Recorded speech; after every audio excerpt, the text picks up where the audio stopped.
NLWN-TV now brings you the In the Dugout show. A look at today's Eau Claire Cavalier game. And now, join us in the dugout. Good morning and welcome to today's edition of In the Dugout. Rick Olson here in the NLWN-TV studios, and we are getting ready to bring you all the action of today's Billy Noss Memorial Game as the Cavaliers square off against the Eau Claire Bears in memory of Eau Claire sports icon Billy Noss. Now, coming up in this edition of In the Dugout, we'll take a look at the legacy of Billy Noss. Then we'll examine today's matchup between the Cavs and the Bears, and then we'll get Cavalier manager Ryan Page's perspective on today's games in the Ryan Page Show. Now, following that, we'll take a quick look around the Chippewa River Baseball League to get a handle on how things stand in the league. And then finally, we'll bring you all the play-by-play action of today's game from Carson Park. So it's time to get ready for some baseball action, and we'll do just that. Coming up right after this brief timeout, you're tuned to In the Dugout on the Northern Light Webcasting Network and NLWN-TV.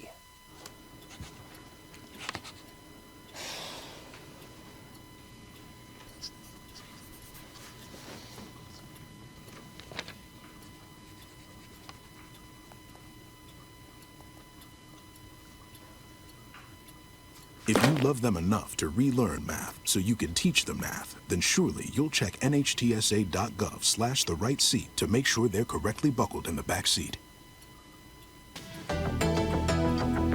Welcome back to In the Dugout, where we're getting ready to bring you all the action of today's Billy Noss Memorial Game between the 5-0 Eau Claire Cavaliers and the 7-4 Eau Claire Bears.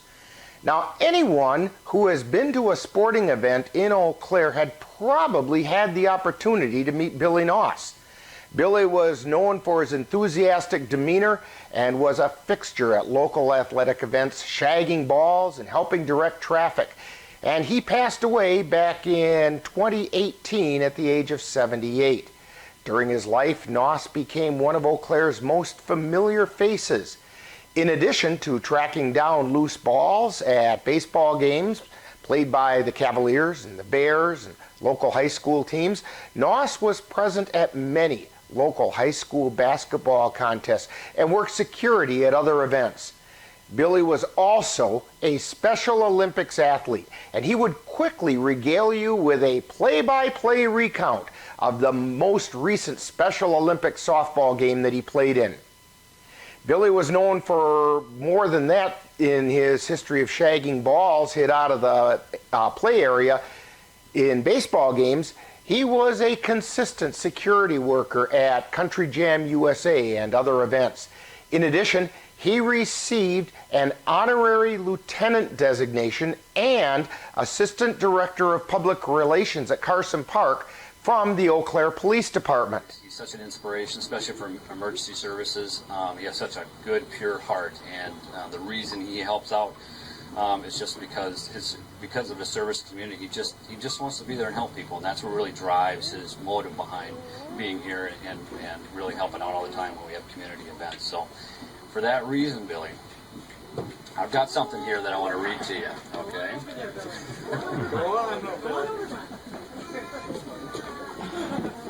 Okay, for your years of dedicated service and commitment to our community and your countless volunteer hours at numerous community events, we present you with this award and recognize you as an honorary member of the Eau Claire Police Department.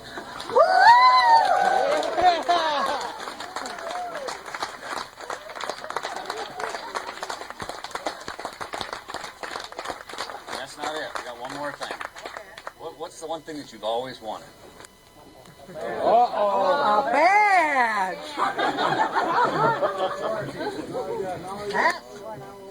We're going to present you with this honorary Eau Claire Police Department Lieutenant's Badge. You're 75 years old, so we figured we'd bump you up a few years. You're going to be our honorary public relations officer for Carson Park. Okay? How's that sound? Okay. Okay, let me pin this on.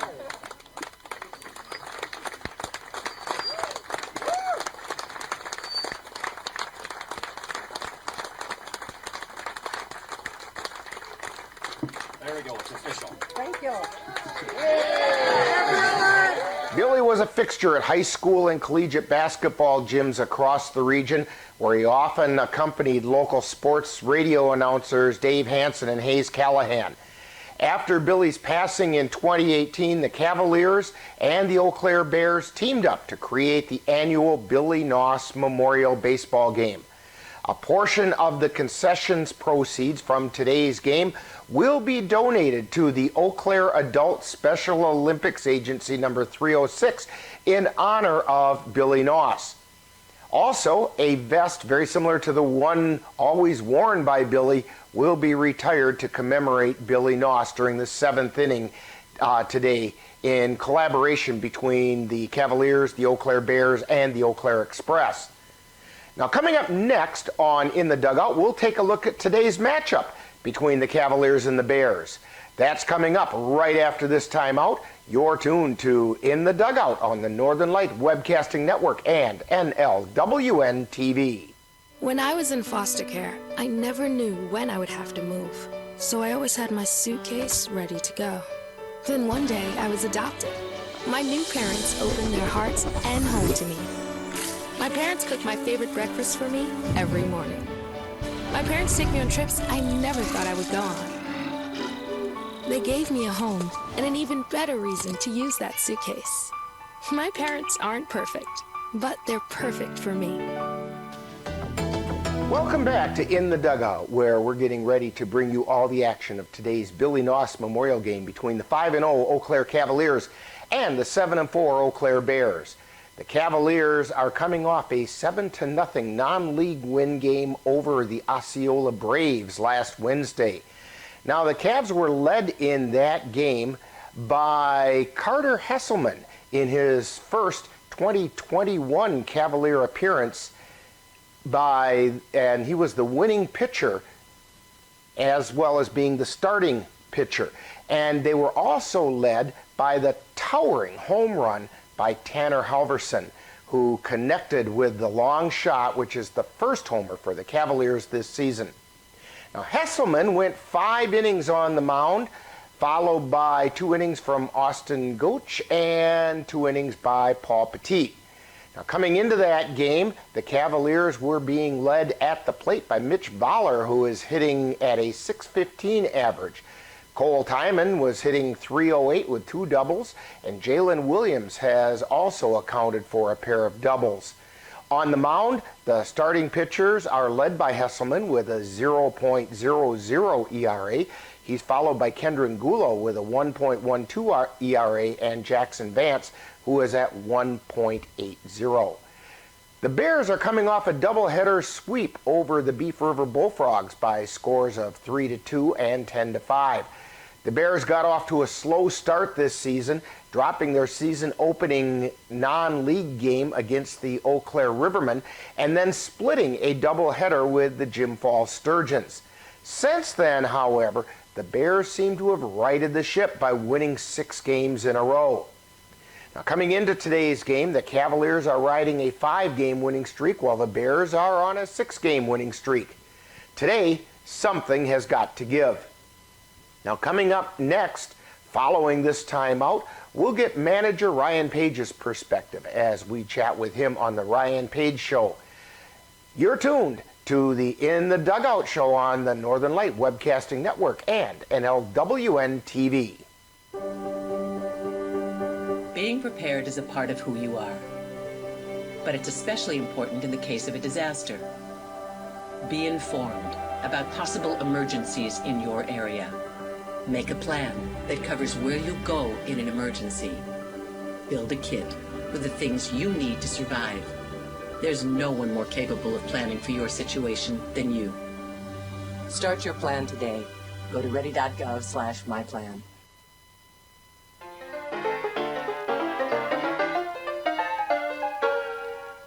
Time now for the Ryan Page Show, where Cavalier manager Ryan Page gives us his perspective on today's Cavalier action.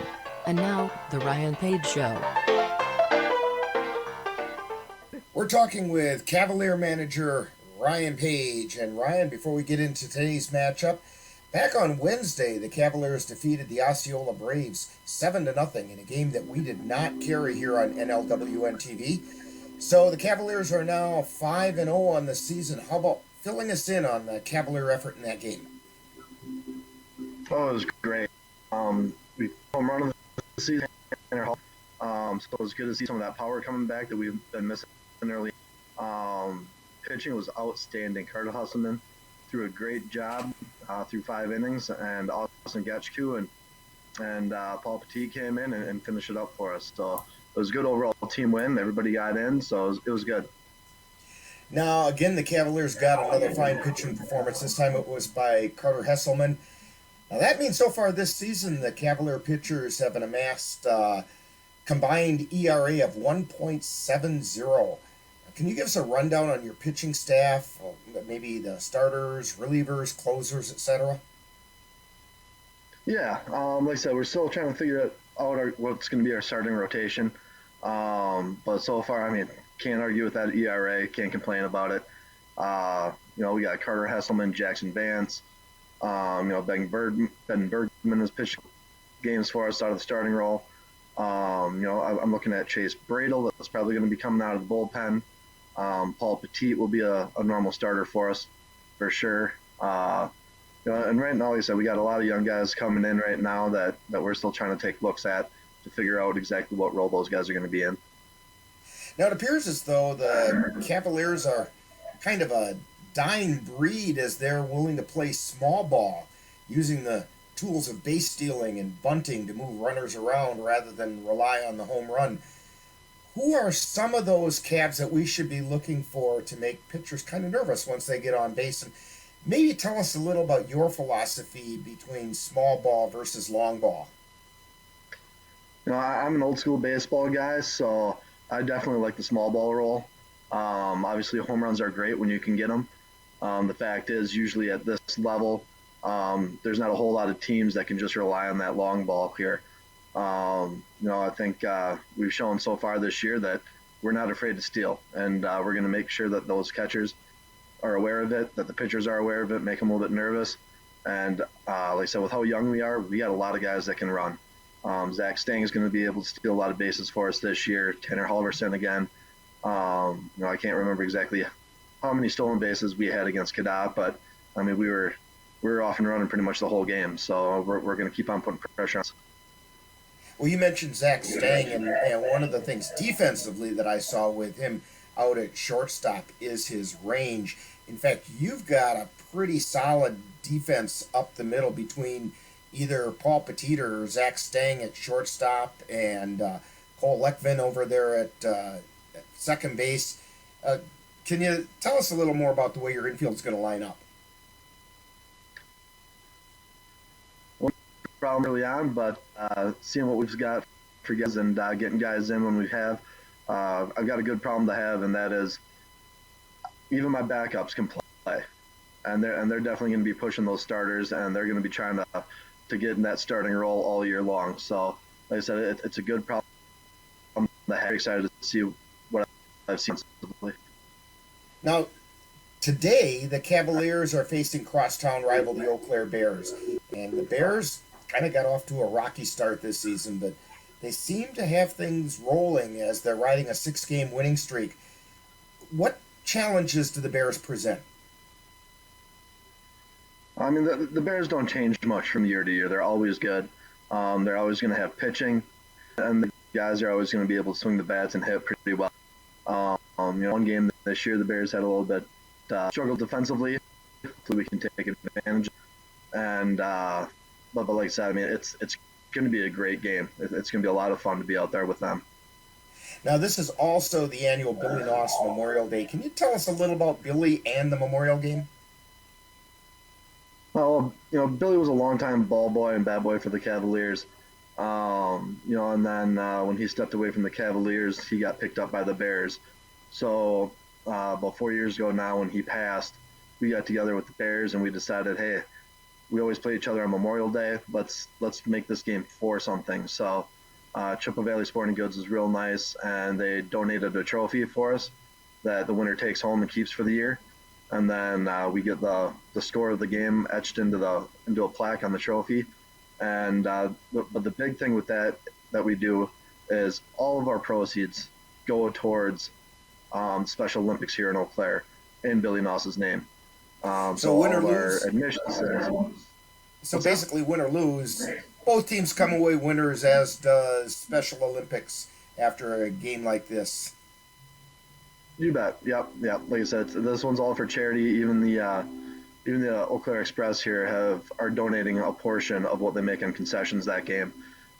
So there's going to be drawings and raffles and baskets to raffle off. So it should be a very fun game. Well, Ryan, good luck on today's game. Hopefully the Cavaliers can stretch that winning streak to 6 games. That's what we're hoping for. Keep it rolling. All right, thanks, Ryan. Yep, thank you.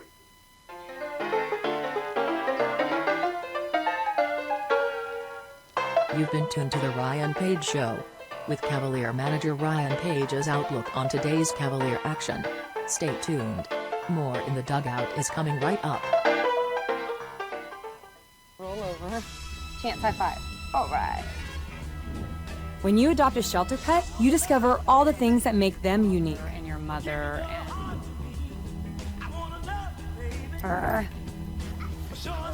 I am totally a hot person. Right, guys? Thanks for being honest.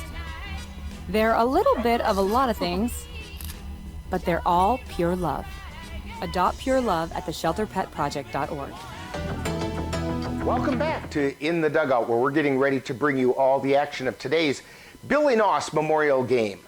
And even though today's game is not an official CRBL game, let's take a quick look around the Chippewa River Baseball League.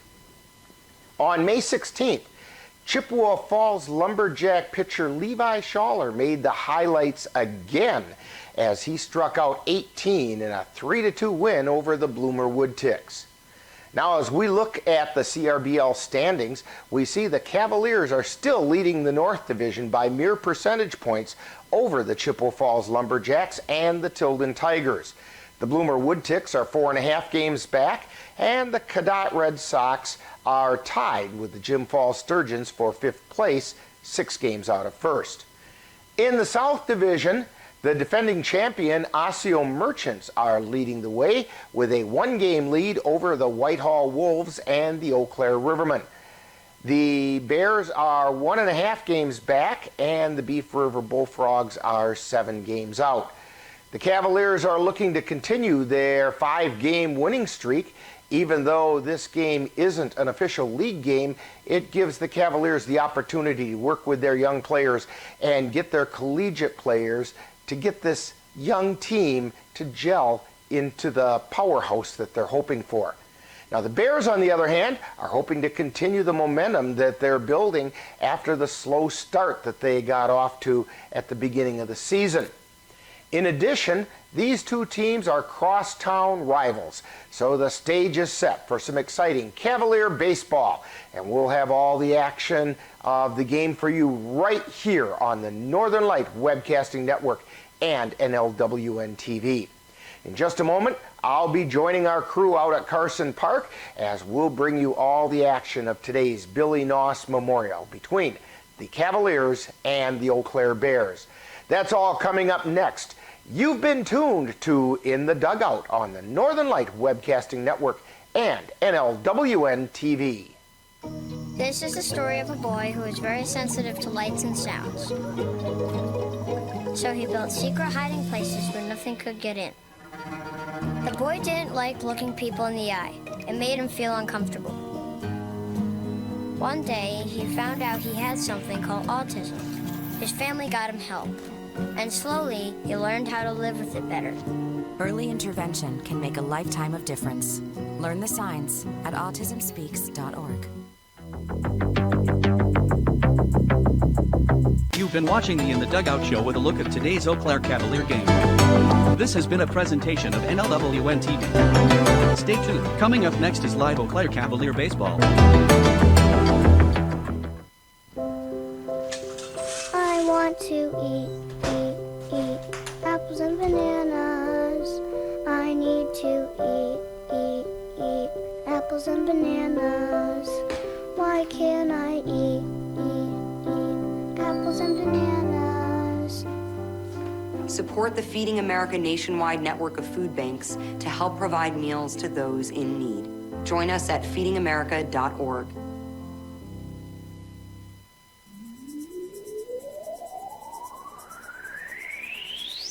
You're tuned to the Northern Light Webcasting Network and NLWN-TV. We use advertising revenue to make this service available to you. If you have a business and would like to get your message out to our ever-increasing audience, give us a call at 715-563-1749. We'll be happy to discuss our budget-friendly advertising packages with you. Get your business noticed on the Northern Light Webcasting Network and NLWN-TV by calling 715-563-1749. Eau Claire Cavalier Baseball is on the air.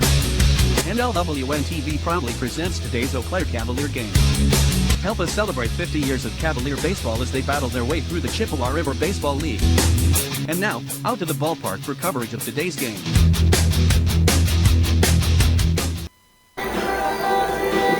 And good morning and welcome to Carson Park. Rick Olson here for the Billy Noss Memorial Game. And joining me today is longtime Eau Claire area announcer Dave Hansen. And Dave, welcome to NLWN-TV. Well, it's a pleasure to be with you, Rick, and looking forward to this game, this matchup between the Cavs and the Bears. It's become a long-time tradition, and seems whenever these teams get together over the years, there's always some good baseball, and we should have that here. And of course, a very festive day, as we remember Billy Noss passed away 3 years ago. I had the pleasure of spending a lot of time with and doing things for, and you know, it still brings back good memories. I know things have changed a lot in those 3 years, both for the country and whatever, but it's a great day for baseball. We should have a good crowd out here today, and we look for some fun play by both these teams. Well, and they are crosstown rivals, but it's kind of friendly rivalry. These guys have known each other for years. And so you're right. We should see. They know each other, so they know what each other can do. We ought to see some really good baseball. And they're very successful teams too, Rick, because you know, they both won Wisconsin Baseball Association state championships over the years, and you know, they've had some outstanding pitching, some outstanding players, and you know, maybe the names have changed a little bit, but you know, Eau Claire is becoming a very good hub for baseball, both at the high school level. Now the college, of course, just finished their first season back after about 20 years. So, you know, it's getting to be the point where we're seeing some outstanding kids that are playing great baseball, coming off high school career, going on to college careers, and now getting a chance to be showcased here in this summer season as either a member of the Cavaliers or the Bears. Well, Dave, I tell you what, you talked about a lot of the names have changed and so on. Maybe we should run through those real quick. Why don't you give us starting lineups for today's game? Yes, we'll give you the starting lineups for the Eau Claire Bears. They're going to bat a couple extra players, so they're actually going to bat 11, but they've got 12 out there. Nate Kent will lead off, and he will play second base. Then Matt Miller, former Cavalier, will manager, now playing with the Bears. He'll be an extra hitter today. Then Brady Brzezinski, who also played with the Cavaliers at one time. Brady, an outstanding player, also played with the Eau Claire Express, so a fine player to be in left field, batting third. Alex Jenkins will bat fourth and do the catching today. Josh Halling will bat fifth and play center field. Batting sixth will be Sam Yanni, his father, outstanding Steve Yanni, an outstanding Cavalier player. I was going to say, there's some bloodlines there. Bloodlines there. Sam, a very good player as well. Ty Fadness, the Fadness name, big in the Eau Claire area. Is Ty played with the Express, played with the Cavaliers. A lot of the Fadness boys, brothers, have played baseball as well. He'll be at shortstop, batting in the number 7 spot today. Batting eighth will be Blake Johnson, designated hitter. Jim Till, from that Till family line of players that went through Eau Claire North. Jim will bat 10th, I believe that is. Let's see, for the 9th, he'll bat 9th as the extra hitter. Then Todd Lasher, great career, started off, played with the Beef River Bullfrogs for a number of years, and from the Chippewa River League, and has seen baseball a lot now with the Bears as well. He's playing right field, he'll bat 10th, and batting 11th will be Nick Diggin, who'll be playing third base. Pitcher today for the Eau Claire Bears will be Caleb Thies. For your Cavaliers, who come in, of course, 5-0. We mentioned the Bears' record 7-4 on the year. They'll lead off with Mitch Voller. He'll play in left field and bat first. Then Adam LaRock, an outstanding career at Eau Claire North, now on to the college ranks and playing very well as well. He'll be at shortstop, batting second. Tyler Herman, an outstanding baseball player, good career for him. He'll be the DH and bat third today. Tanner Helverson will bat fourth and play center field with that North group. Cole Tyman will bat fifth, playing right field. Cooper Kapanke will bat sixth and play first base. Cole Leckman will bat seventh, playing second base. Anthony Pogozinski, from North grad, playing with the Bulldogs this spring. He'll be the catcher, batting eighth. Jackson Vance will bat ninth and play third base. And doing the pitching this afternoon for the Cavaliers, actually this morning for the Cavaliers, will be Paul Petit, who comes into his third mound assignment of the season. Yeah, nothing like morning baseball. They'll wake you up and get you ready for a beautiful Memorial Day. And look at this, we had a little thunder roll through this morning, early this morning, like 4:30 or so. And now, beautiful blue skies here at Carson Park. Folks, if you're not doing anything, you're in the Eau Claire area, come on out to Carson Park. What a beautiful day for a ball Well, you game. can make it a baseball doubleheader day if you want to, because you can come out and watch this game this afternoon. And, of course, the Eau Claire Express get their season off tonight, and really a strange start for the Express because they've never played at home on Memorial Day, but they will play on Memorial Day tonight at 7:05 against the Rochester Honkers. So a doubleheader of baseball today, a great day weather-wise. I'm glad the weather's come around. Yesterday was so unpredictable with the rain that we ended up having. It was good we didn't have any things, and you had to play this 11 o'clock game this morning to kind of squeeze in the time because the Express needs the field later this afternoon for batting practice and various things like that. So this was the best they could do, is get it at 11 o'clock in the morning. We know there's other activities going on Memorial Day, but you can take a couple minutes here this afternoon as well and come out and see some baseball here this morning. Well, you know what, Dave? The managers are meeting out at the home plate with the umpires. Why don't we take this time out and we'll have first pitch of this ball game coming up. Well, hang on a second. I think we're getting ready for a national anthem.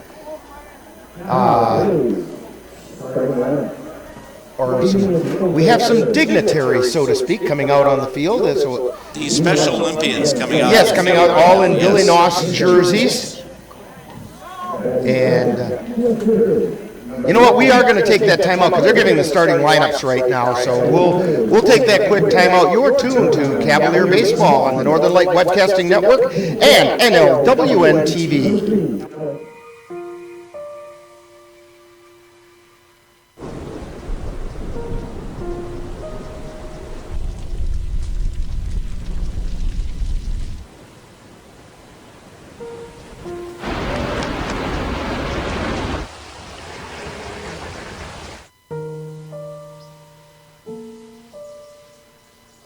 Don't wait. Communicate. Make your emergency plan today.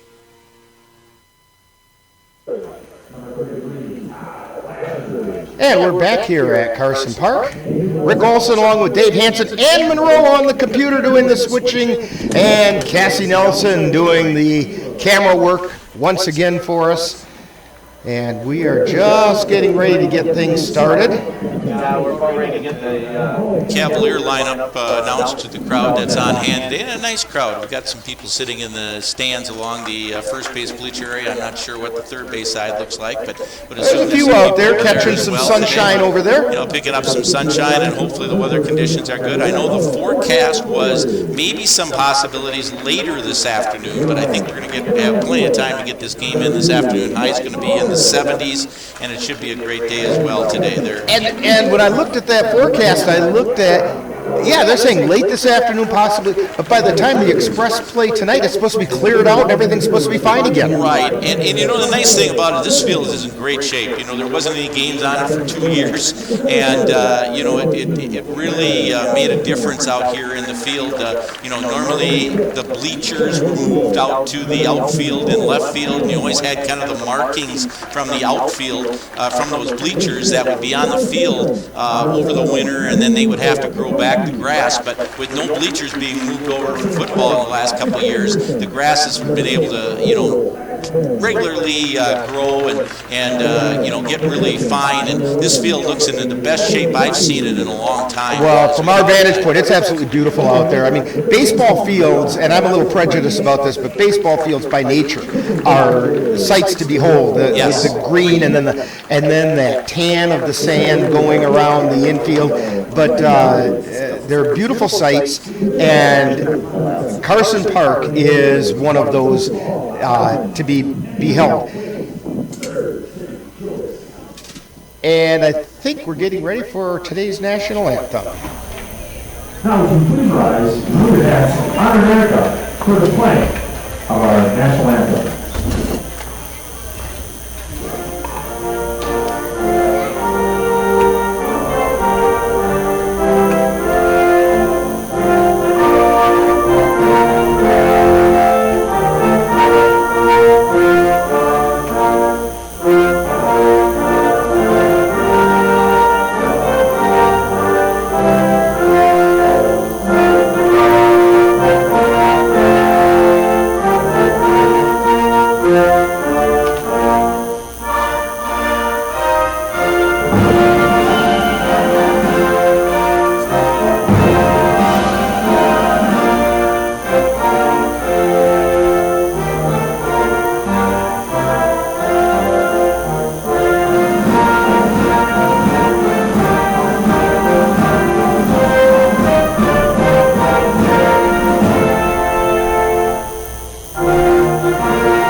And the playing of our national anthem. And normally the guy sitting over there in Dave's seat, Dan Petchow, well, he's sitting out in Wyoming right now doing all kinds of things. He went to an indoor football game and cattle sorting thing and some horse races. And now he's doing what every good person should be doing. He's watching our broadcast from out in Wyoming. So welcome aboard, Dave. Pitch. Carl Egan throwing out the first pitch today. Carl, a member of Special Olympics here in the Eau Claire area. So Carl did the job here. He's played some softball over the years and involved in a number of the other activities for Special Olympians, and he got a chance to throw out the first pitch today. And it was just a bit outside. It was almost a strike. He tried to paint the black with that. Yeah, he did. He was a little bit outside, but it was a great effort. It was a terrific effort. So the Cavs out on the field. Paul Petit on the mound, getting ready to face the Eau Claire Bears, running around the infield again real quickly. First base is Cooper Kapanke, second base is Colin, and the shortstop is Adam LaRock. For some reason, Adam didn't want to come out of the mouth. Adam LaRock. And then we have Jackson Vance over at the base. So and then let's see. Paul Petit 2-0 on the season, actually 0-0 in the season, making his third pitching appearance on the year. He's pitched 4 innings so far, given up 1 hit, no runs so far, 1-5, struck out 5. He's faced 13 batters. In fact, that first appearance, Dave, that he made, he came out kind of in a closer role and pitched the last 2 innings of the game. And that first of the 2 innings that he pitched, just kind of feeling his way around a little bit, was effective. But boy, when he closed that game out, the smoke was coming. I mean, I think there's still scorch marks between the pitcher's mound and home plate. He throws well, he really does. He throws hard. Yes. Cavalier outfield, Bauer, Halverson, and Timon going from left to right.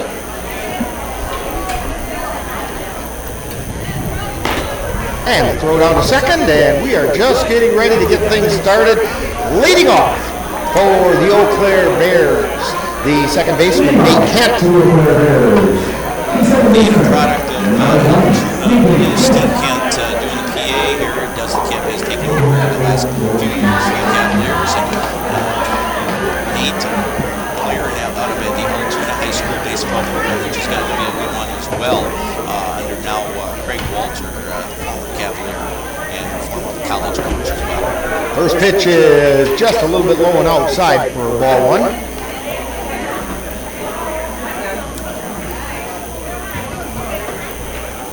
Teat in the windup and the pitch.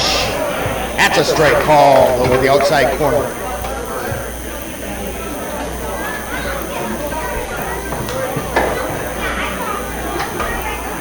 And Teat's 1-1 pitch. Just a little low. Nate Kent very patient at the plate. They're tight. He's waiting to see Paul throw a strike to him. 2-1 pitch. He just missed outside. It's 3 balls and a strike. Well, he's not missing by much, Dave. No, he isn't. And that one came right down the boulevard. Ken thought that might have been ball 4 because he was starting to take a couple steps down towards the line. Caught him right at the knees. Full count. And the payoff pitch. And that's ball 4. So Nate Kent takes a trip down to first base. That's going to bring up Matt Miller. As you mentioned, Dave, he's the former manager of the Cavaliers up through last year.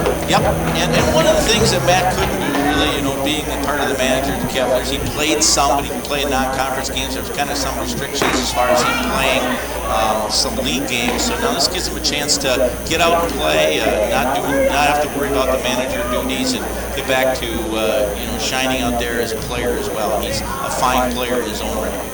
First pitch was letter high at the outside corner, and it was a called strike. Miller squares to bunt over to first base, and Kent gets back in time.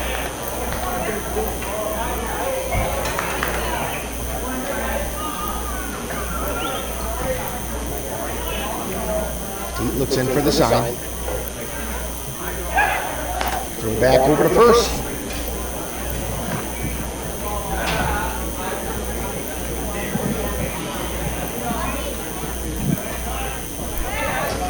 Stretch, and the pitch, a little bit low. Oh, called strike. Apparently it came in across the plate, got a little bit low, but it came up just enough to get called for a strike by our home plate umpire. He was a little slow on that call, but yes. That's all right. No balls, 2 strikes. No 2 pitch, inside for ball 1.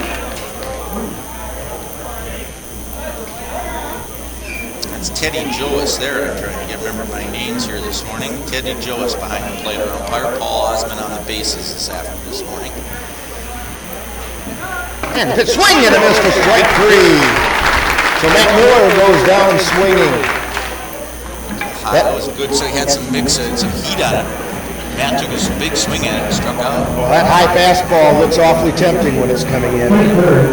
Brady Brzezinski, the left fielder, is up for the Bears. Nate Kent at first takes a lead. And the pitch is inside for ball 1. No, he called it a strike. Hit the inside corner. Inside corner of the plate.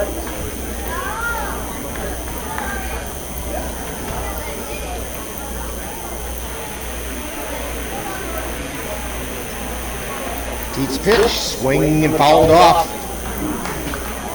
Strike 2.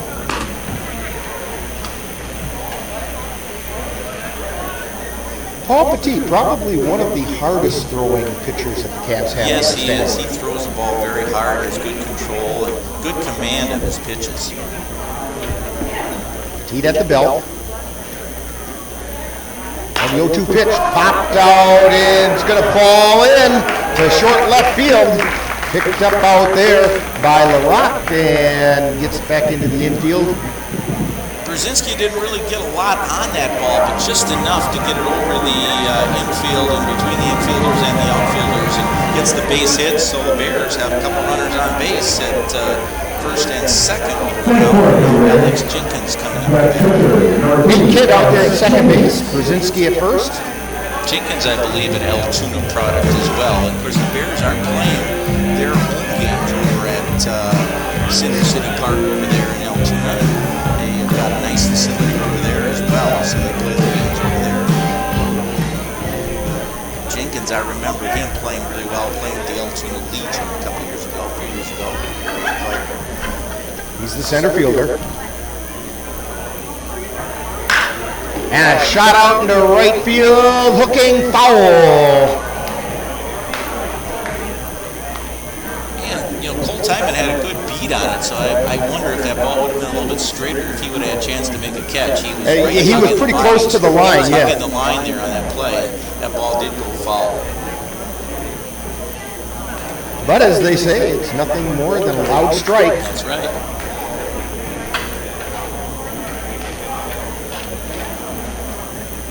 He checks the runner at second. The 0-1 pitch is a little bit high and gets past Pogodzinski, and the runners will advance. I would assume a wild pitch on that because that ball was pretty high. So a wild pitch against Petit.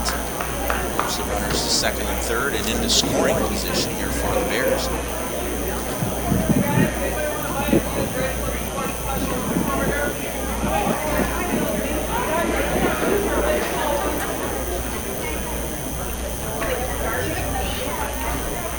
Petit wheels and deals, and the shot is just inside. Ball 2. 2 balls, 1 strike, 1 out. Runners at second and third.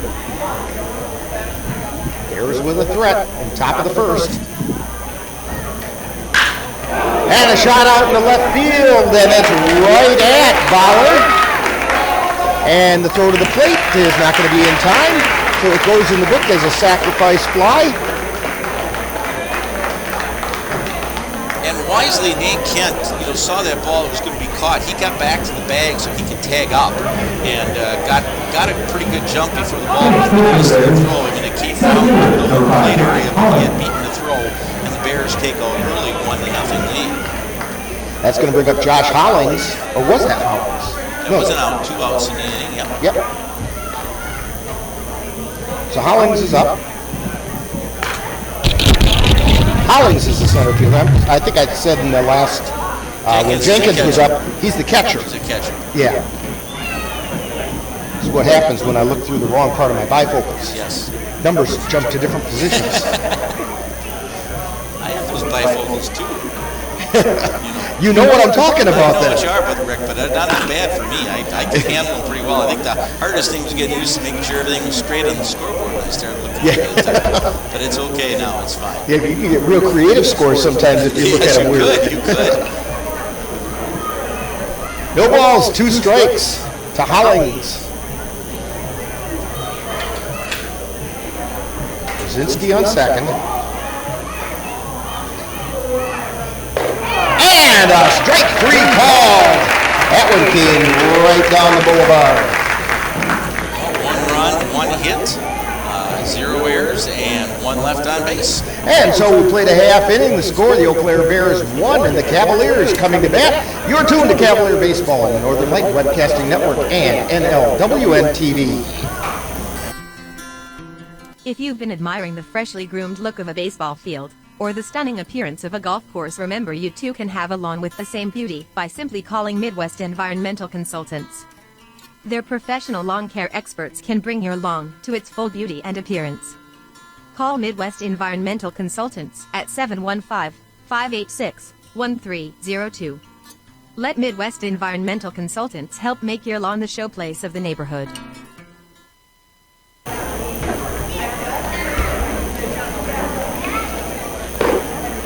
And we're back here at Carson Park.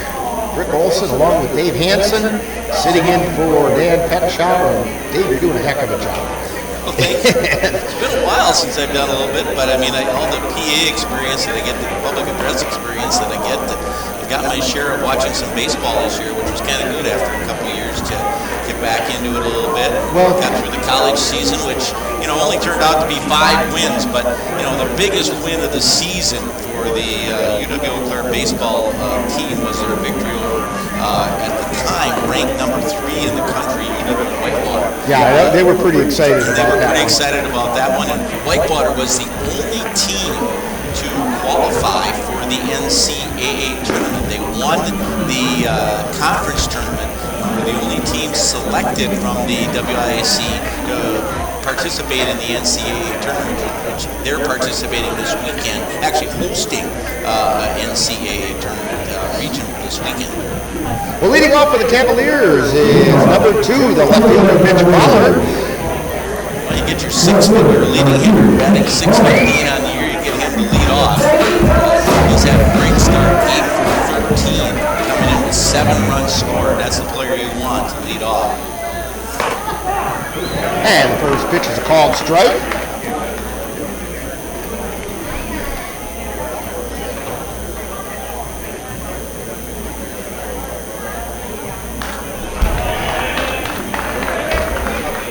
He's not a real, how should I say, fully built. He's kind of thin, lanky, kind of a tall player out there, but has good control of his pitches here in the first 2. And the 0-2 pitch. And caught him on the shoulder.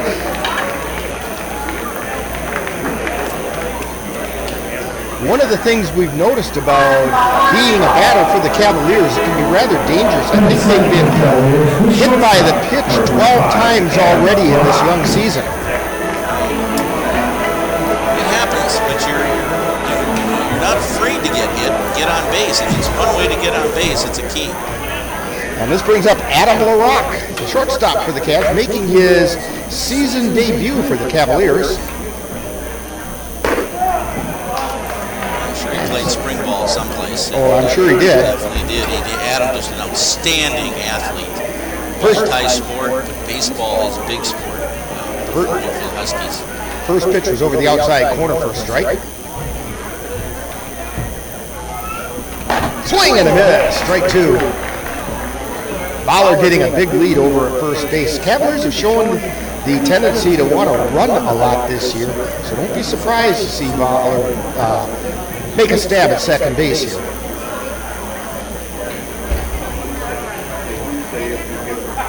Easy's 0-2 pitch is outside.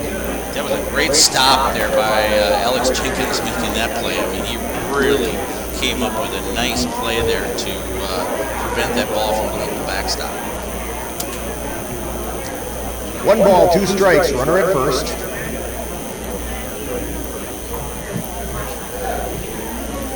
Easy's 1-2 pitch, outside, ball 2, all even.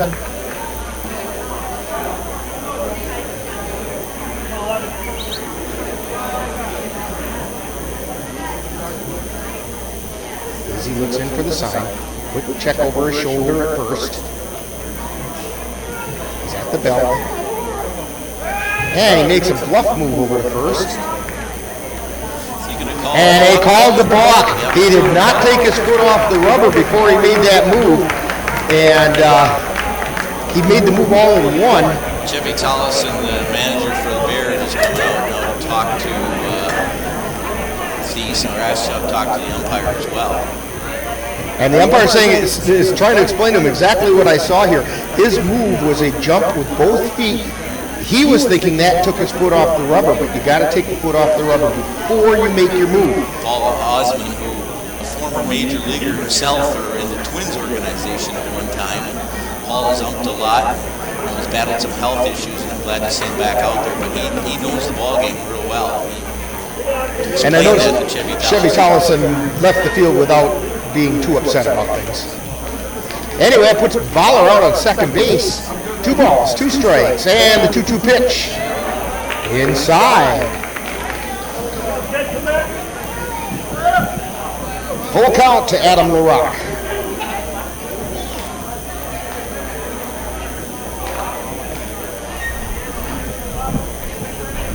Easy into the stretch. And a pitch. Line shot in, just past the second baseman out into the right field, picked up by Lasher, and around comes Fowler to score, to tie the game.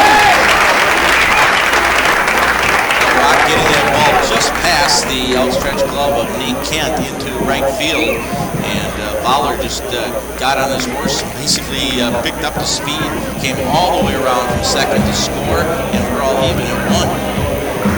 That's going to bring up Tyler Herman, the designated hitter for the Cavaliers.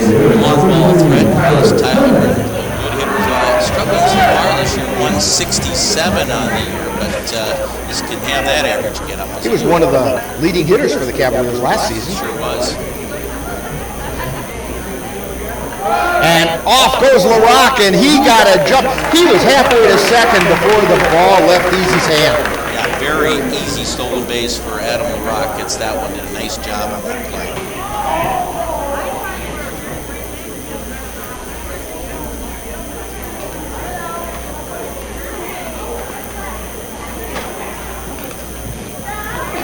Easy into the stretch, looks over at second. The 0-1 pitch is outside. Count even at 1-1. It's one thing right now with the college season starting to end, Rick. You know, it's kind of a situation where a lot of these teams are starting to build their rosters and get everybody here that needs to be. So this is a strong point right here in this last day of May. And a shot out into right field that's going to fall in for a base hit. LaRock coming around. No, he's being held at third, and it's a good thing because that was a throw right on the money from Lasher. Came all the way into Jenkins, and I think Adam LaRock would have been hung out to dry on that one. Yes, he was a great throw. This puts runners at the corners for the Cavaliers. Maybe they'll try, Tyler Herman, not a big stolen base person, but you never know if they try to run here. With runners at the corners. Nobody out. Tanner Halverson up. I would bet he's not running. Don't take the bat out of Halverson's hand here. That's my guess. And the first pitch is called strike over the inside corner.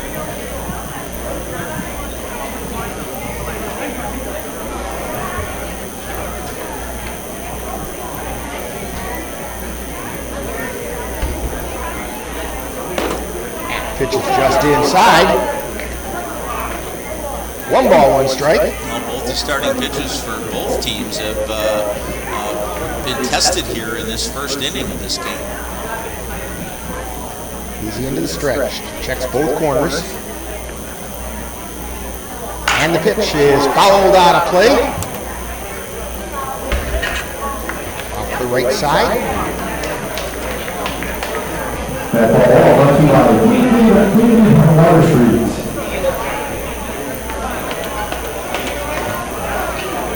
Runners on the corners. LaRock on third. Herman on second, or first. And the 1-2 pitch. Line shot straight back into the hands. And they doubled off Herman from first base. Straight into the hands of Dawson over at third. And he turned and fired over to first, and that got Herman doubled off because he made the cardinal sin of running the bases. You got to see the ball through the infield. And that was a bullet. Jackson Betts made the play, got a great throw over first to double over. Check that was Dawson Jackson Betts on the Cavs. Oh, that's what am I thinking? Third baseman. That was Nick Deegan that made the nice play. Nick, a very good player as well. Nice play by Nick. Right at him, a bullet, and Deegan made the play, got it over to Samiani covering first for the out.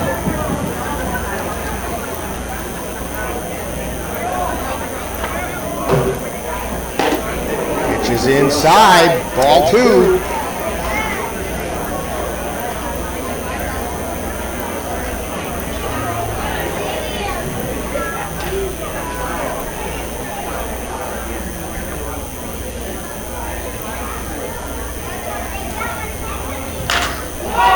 Pop up into the infield.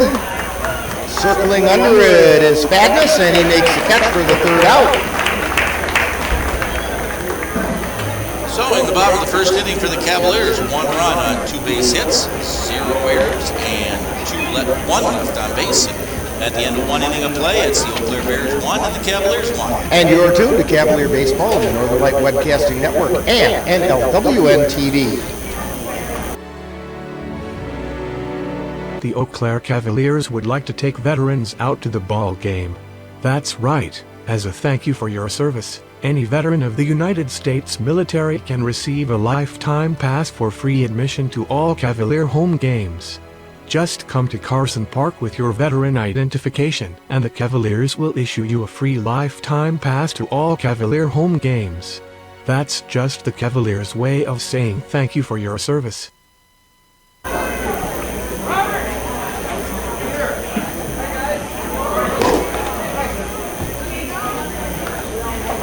And we're back here at Carson Park. Rick Olson along with Dave Hansen.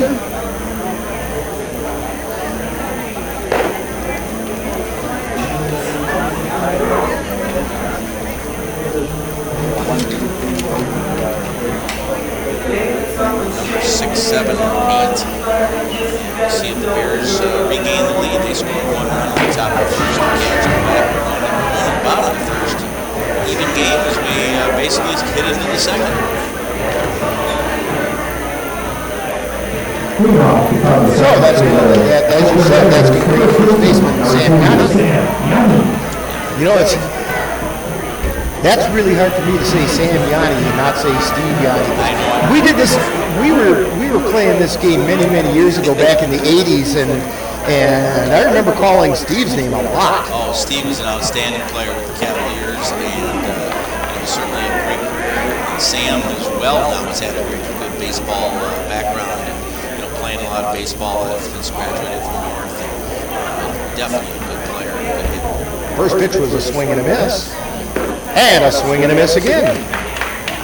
Chased that one just around the outside corner. I'm not sure if that would have been a strike or a ball. That was real close. So he's expanding the plate a little bit. Teats pitch. Down on the inside half of the plate for a called third strike. That was too good of a pitch to probably let go for a called third strike. Sam went up there very quickly and goes back to the dugout a little frustrated on that one. So he took 3 pitches for strike. That brings up Ty Fadness. Shortstop for the Bears.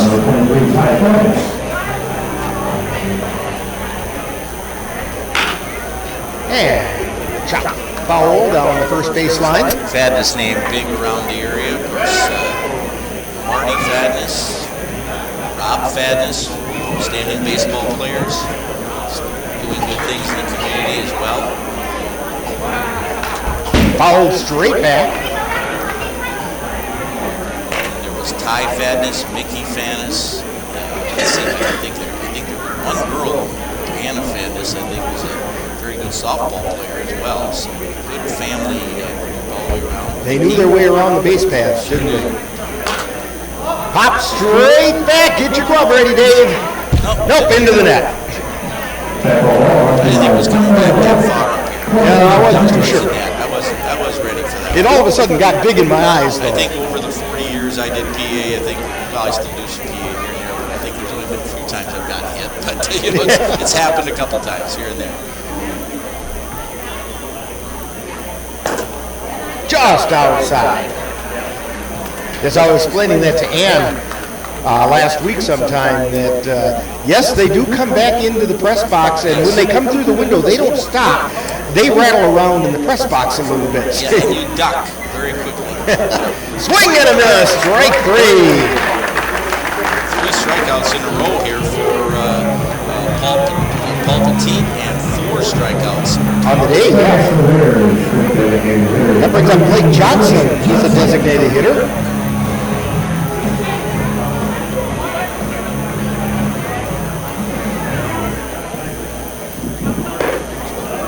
Strike 1 to Blake, as he's took a big cut in this. Johnson's been a part of this Bears team for a number of years as well. As their kid, I believe.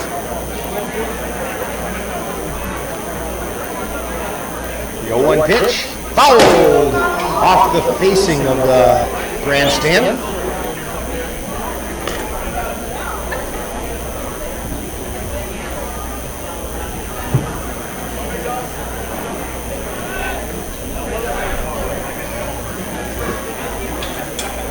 No balls, 2 strikes, the 0-2 pitch.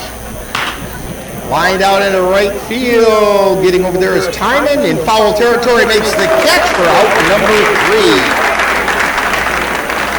No runs, no hits, no errors. No one left on base at the end of an inning and a half. It's all tied up. The Eau Claire Bears won, and the Eau Claire Cavaliers won. And you're tuned to Cavalier Baseball on the Northern Light Webcasting Network at NLWN-TV. You're tuned to the Northern Light Webcasting Network and NLWN-TV. We use advertising revenue to make this service available to you.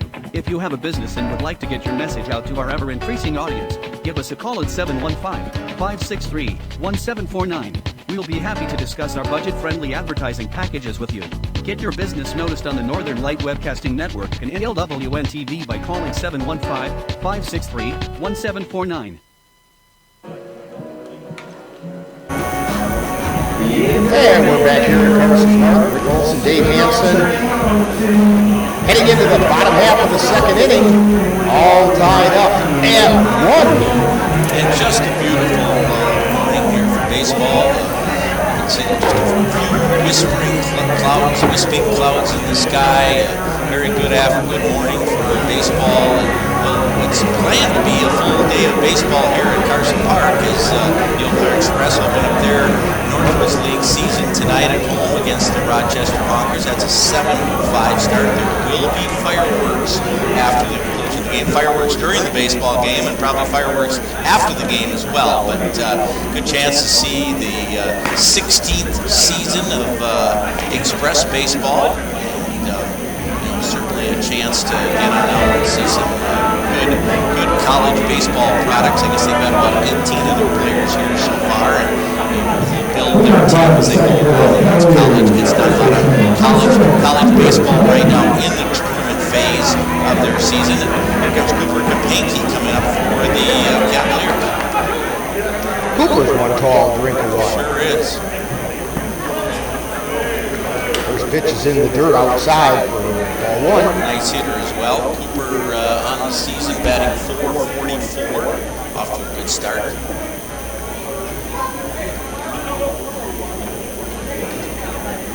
Wind and the pitch, swing and a miss. Strike 1.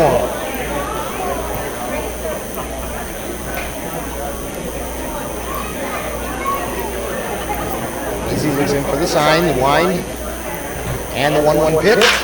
Line shot out in the gap in center field. That's going to find the wall. And Kapanke checks in with a double. Kind of deceiving when you see some of those fly balls out towards left center. You think maybe the outfielders are going to have a chance, but the center fielder going after that ball, Josh Holling, and the left fielder just did Brady Brzezinski did not have a chance at it, and that ball ended up hitting off the wall out in left center field for a double for Kapanke, and Cooper with his second double of the season. Cole Leckvin steps up to the plate. Squares to bunt, pops it down, foul down the third base line. Trying to move the runner over to third. And actually, he might have been trying to get a base hit too, because it was a little bit of a pop bunt, because the infielders at third and first are back pretty much even with the bag here right now.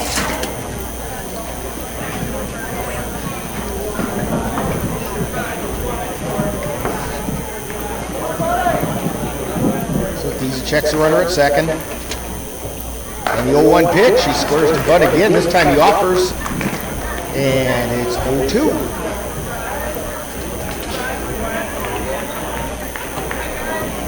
This is a good example of, we were talking with manager Ryan Page during the Ryan Page show about how he likes playing small balls. So he'll bunt people around. Foul, check swing foul down the first baseline. And I think people that, are, people that really enjoy baseball and watch a lot of baseball miss that small ball some too, because it's kind of fun to see that happen. You see the little bunts, moving runners around. That's the chess game. That's the chess game, and I think you got to get out and see that a little bit more. Because if you don't do it, it doesn't help your team that much. You can't rely on the long ball. And pop foul off the right side. In those little areas, you can pretty much, if you watch a team enough, you can pretty much find their strengths and weaknesses and where they have to work on to get better as the year goes on. No balls, 2 strikes, nobody out, runner on second. in the person of Cooper Kapanke. And the pitch is in the dirt. Kapanke checks in at third base. The catcher tried to keep it in front of him, Alex Jenkins, but he could not, and it'll go as a wild pitch. Yeah, one thing I've got to say about the Cavaliers, they are not afraid to get their jerseys dirty. Well, that's good. Why not? That means you're stealing a lot of bases, you're running hard, you're being aggressive. Keep the laundromats in business. That's what you do. There you go. And chop foul. Good leaping attempt there in the on-deck circle by Pogozinski. Some movement there. Yes, he does. He got a little vertical on that one. Yes, he did.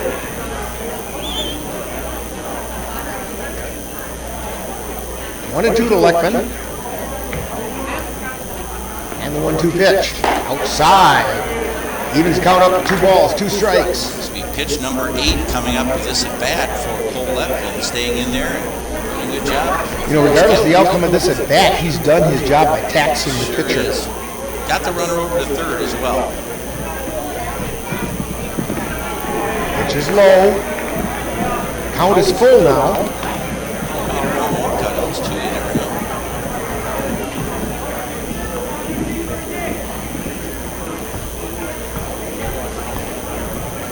A little bit of action going on down in the Bears bullpen.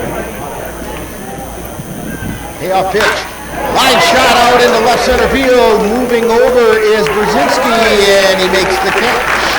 But tagging and scoring for the Cavaliers is Cooper Kapanke, and that'll put the Cavaliers on top. And actually, Leckman did his job. He gets the runner to third and gets the sacrifice fly out to left and drives in the run. So the Cavaliers take a 2-1 lead. That brings up catcher Anthony Pogozinski, or Pogo as they like to call him.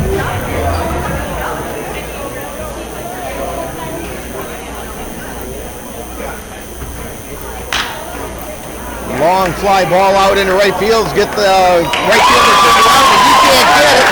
Pogo turns the corner and gets over to second base with a stand-up double. Nice hit, dude. Hit that ball high. Got it deep out there beyond the reach of Todd Lasher out in right, and went off the tall fence out there in right center. Didn't, a little bit more to the right field corner, and it might have bounced into the fan deck here. It could have actually cleared the fence in that fan. That's such a short porch out there. Right, it's a short porch out there, only about 302 out there in that right field corner. That brings up Jackson Vance.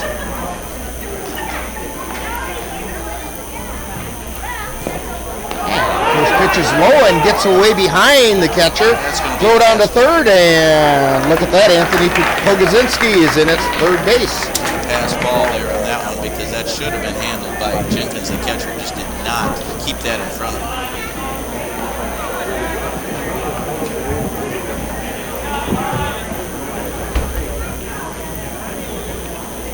Vance into the windup. And a short blooper, and Badness makes a diving catch behind the pitcher's mound. That was a terrific catch by Ty Fadness, coming in from shortstop to put down Jackson Vance. Mitch Fowler got hit by a pitch and scored the Cavalier first run in the top of the first inning.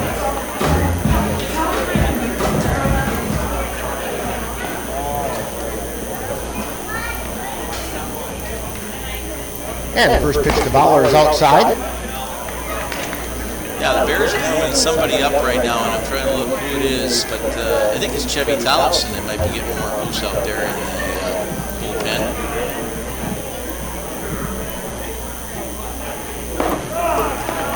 And one of the pitches called strike. So the Bears may probably maybe platooning a little bit in some of their pitching today, being this is a non-league game as well. And pitch just outside. Yeah, it's not a league game, but it is your crosstown rivals, and so this is not like other non-league games. Teams are going to. You want to win this game. There's no. Yes. It's a lot of meaning to this game, and it's a fun game, but you want to do well if you can. There's a strike for making 2-2. 2 balls, 2 strikes, 2 outs, 1 on.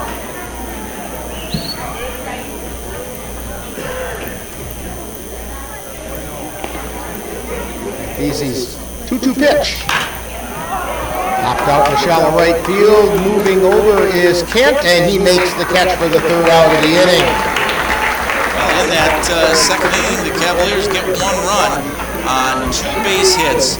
There were 0 errors and 1 left on base. And after 2, our score is the Eau Claire Cavaliers 2 and the Eau Claire Bears 1. And you're tuned to Cavalier Baseball on the Northern Light Broadcasting Network and NLWN-TV. Raccoon, where you off to in such a hurry? I'm getting out of here. I heard that the family who owns this place just hired Western Wisconsin Animal Damage Control. No. Not Western Wisconsin Animal Damage Control. Why, the last place they were at, all the animals like us disappeared and were never heard from again. Right. That's why I'm leaving. Honey, gather the kids. We've got to go. Got animal pests? Let Western Wisconsin Animal Damage Control handle your problem. Call them at 715-832-1640. That's Western Wisconsin Animal Damage Control.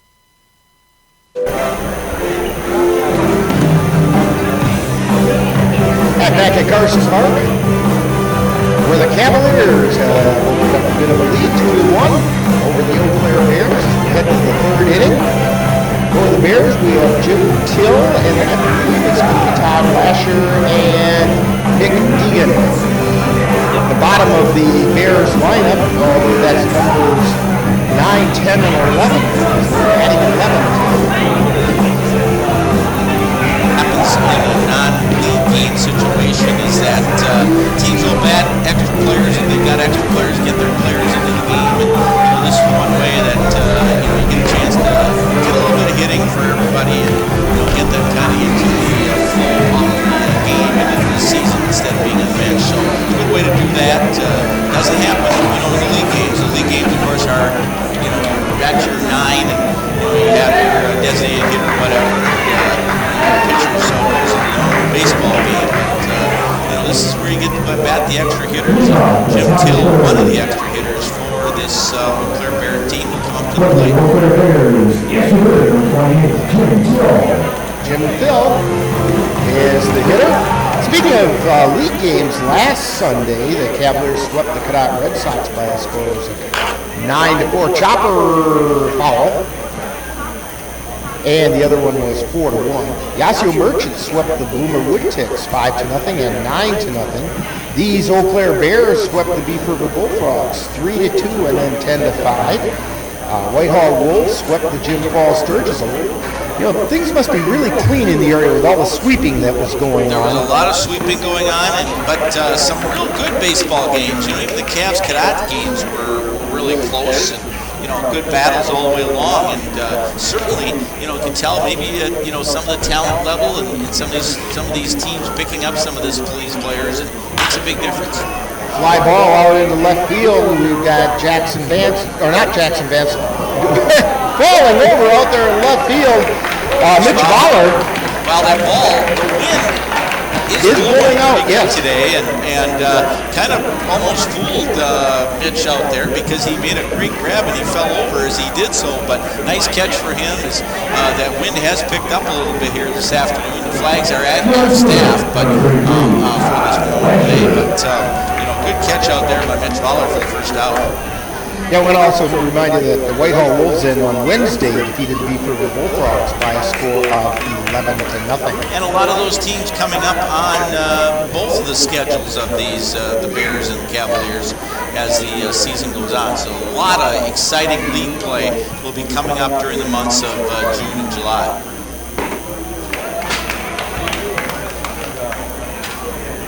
Swing and a miss for strike 2, so no balls, 2 strikes to Lasher.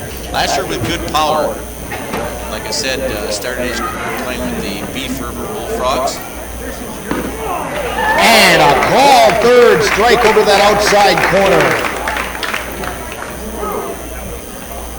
Comes Nick Diggin, the 11th hitter for the Bears, the third baseman. Yep. That's 5 strikeouts.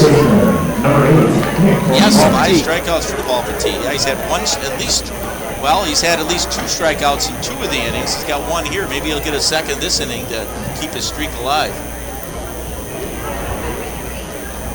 Wind up and the pitch is outside. Ball one.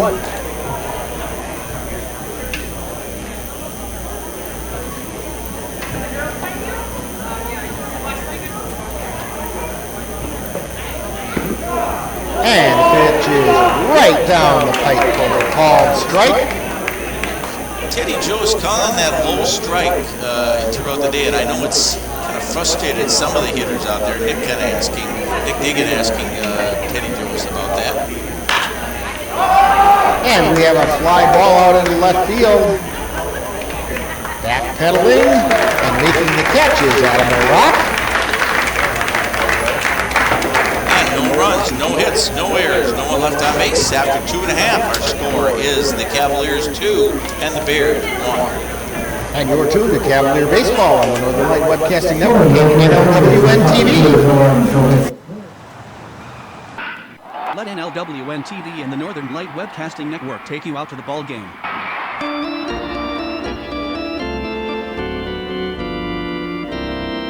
Our next game will be on June 6th when the Cavaliers take on the Beef River Bullfrogs in a doubleheader from Carson Park. Live coverage on the Northern Light Webcasting Network audio service and on NLWN-TV begins with the In the Dugout show at 12:10 p.m. That's live Cavalier Baseball on Sunday, June 6th on the Northern Light Webcasting Network and NLWN-TV.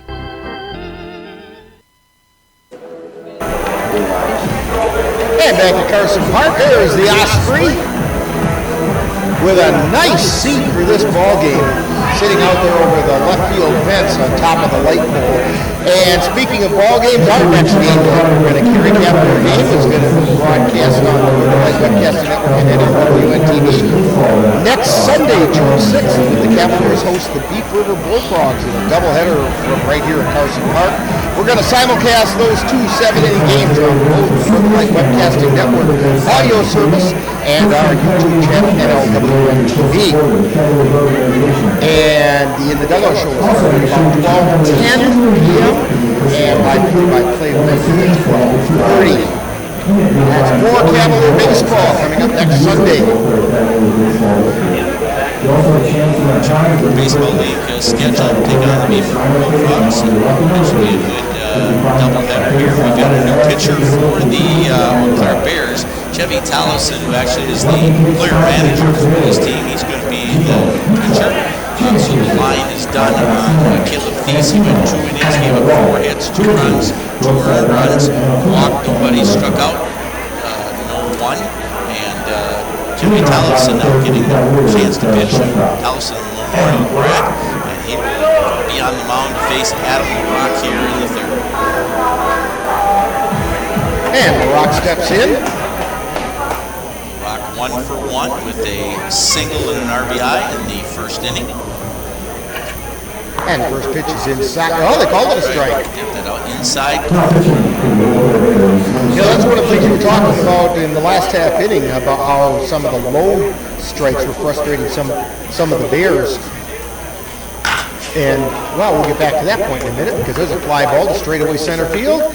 Drifting back is Hollins, and he makes the catch for the out. And we're seeing already that playing the outfield today is a challenge because that ball is really carrying out into the outfield with that wind, which is blowing out. But as I was trying to point out, as long as the umpire is consistent, it doesn't matter what the hitter thinks the strike zone is. They have to adjust to what the umpire is calling because the umpire is not going to change that. So you just have to make the adjustment. Tyler Herman rounds it over to second. Scooped up by Kent. Throw over to Yanni for the putout. 2 quick outs here for the Cavaliers in the third. Tanner Halverson will be the batter. Center fielder. Lined out to third. Actually, lined to double play his first time out. That was a line shot right to the third baseman for Nick Deegan for the Bears. First pitch is over the outside corner. Called strike.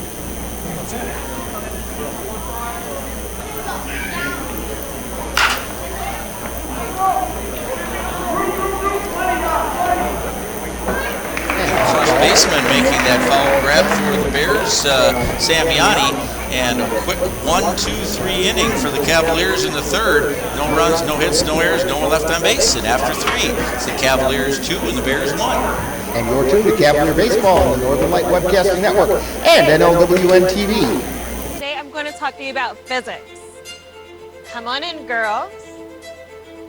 Let's go. This is the first rocket to get humans to Mars. Really tall. I'm a rocket structural engineer, designing and building parts of the rocket. You are the generation that will be stepping foot on Mars. Do I have a group of astronauts on my hands? Yes. You can become a rocket scientist or whatever else you want to be.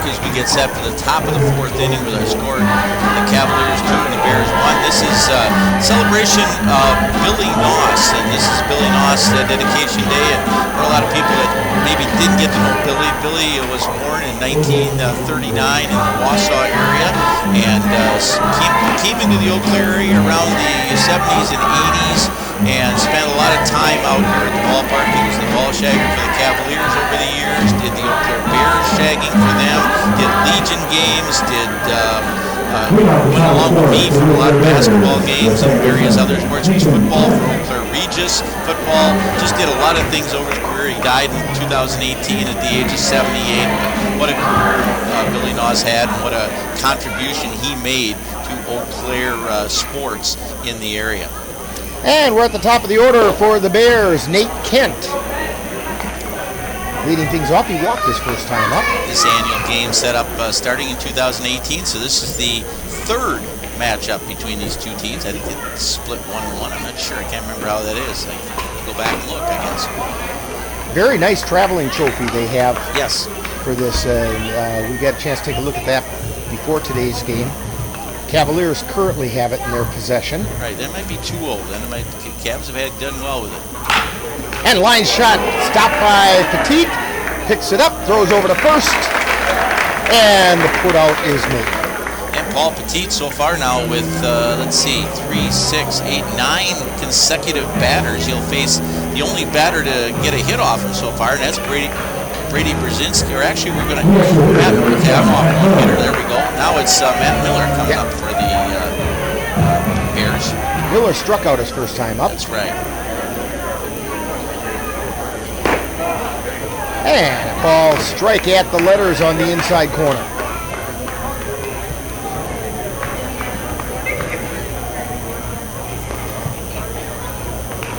Swing and foul tip. No balls, 2 strikes.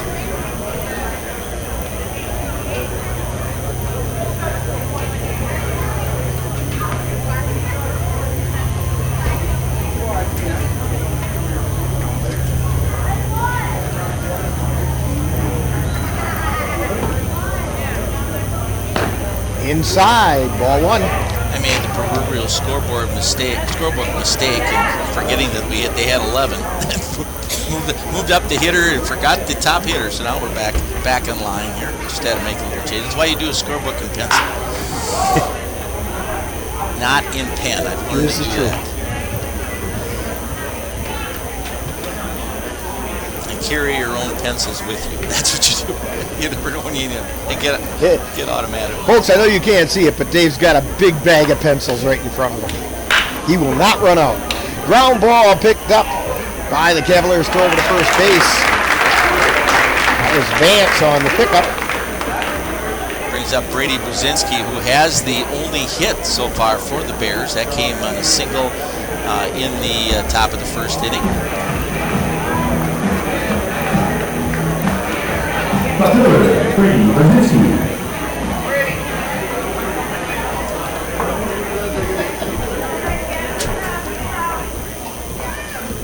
And first pitch is inside for a ball. And we would be remiss without saying there are 3 Eau Claire summer baseball teams part of the Chippewa River Baseball League, and the other team, the Eau Claire Rivermen, under the direction of Andy Neese, teacher over at Eau Claire Regis. And Andy's got that team going, in their season. They've got a number of games. There've been a number of games played in the Chippewa River Baseball League so far. Cavs didn't play a number of games for a while. They were off quite a bit of the month of May. And a line shot. Sliding and stopped and throw over to first in time for the put-out. A terrific play. Leckman made a terrific stop and Kapanke made a big stretch at first to get the put-out. And that retires the side. And a quick 1-2-3 inning for the Bears, and we've gone 3.5 innings now. And the score is the Cavaliers 2 and the Bears 1. And you're tuned to Cavalier Baseball on the Webcasting Network at NLWN-TV. Tune into NLWN-TV on Monday, June 14th as we bring you another exciting equestrian event. A WSCA-sanctioned game show from the Northwest Saddle Club Arena in North Branch, Minnesota. This event will be recorded on Saturday, June 12th. Our coverage will begin at 7 p.m. on Monday the 14th. NLWN-TV is your home for equestrian events in Wisconsin and Minnesota.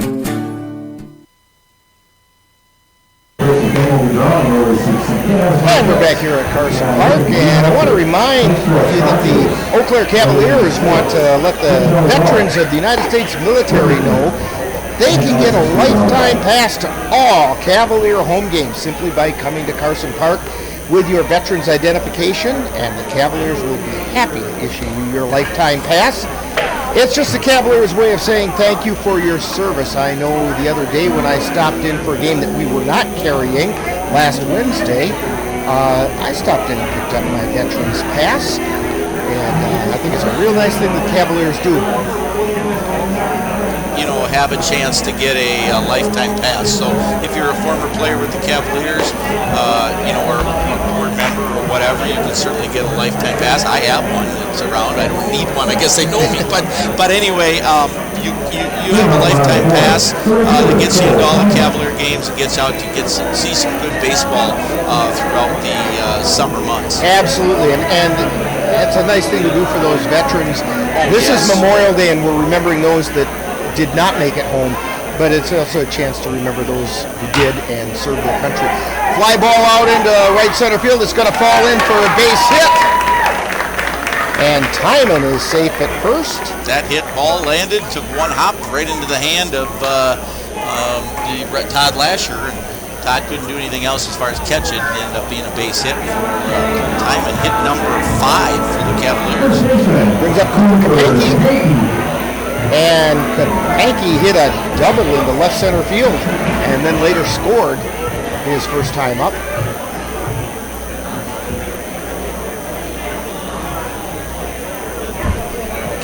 Tollefson into the stretch, takes a look over at first.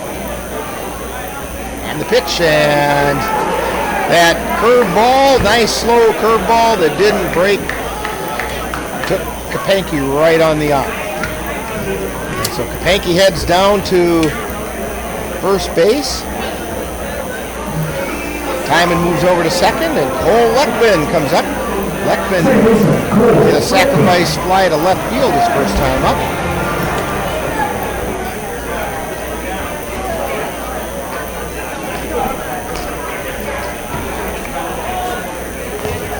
Squares to bunt and fouls it off home plate.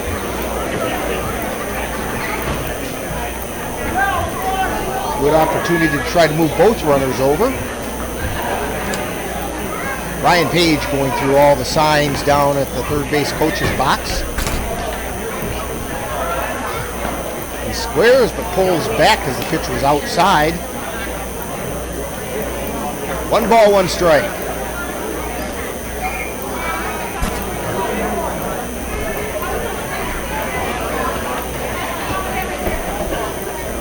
Still showing bunt. Puts it down and foul. That will probably take away the bunt opportunity here for Leckman down in the count 1 ball and 2 strikes. Pretty rare that you see somebody try it on that third strike. Unless they're really a good bunter and know how to just about guarantee it's not going to go foul. Tollefson into the stretch. And the pitch. Swing and lines it right back up the middle. Toss over to second. It was picked up by Fadness, tossed over to Kent, who bobbled it a little bit at second base, so he couldn't get the throw over to Yanni in time. But they did manage to move the runners over. Well, at least move Timon over. Kapanki was out at second, and Leckman's on a fielder's choice. Well, here comes Anthony Pogozinski, who kind of just followed through with the bat. Got a double off the wall in right field his first time up. Runners on the corners, one out. Go over to first, and he's back in time. That was close. Very close at first. Thompson's got a good move over to first base. Leckman takes his lead. It's a dangerous throw because if anything happens, the runner from third comes in and scores. Right. Go back over to first base. Very close. Leckman back in. Well, Leckman knows how much of a lead he can get. Allison in the stretch. And the pitch. Outside, and the throw, well, he did not throw it down to second. And that was a great save by the third baseman, Nick Deacon, because he took away another run for the Cavaliers by stabbing that ball, preventing it from going out down the left field line.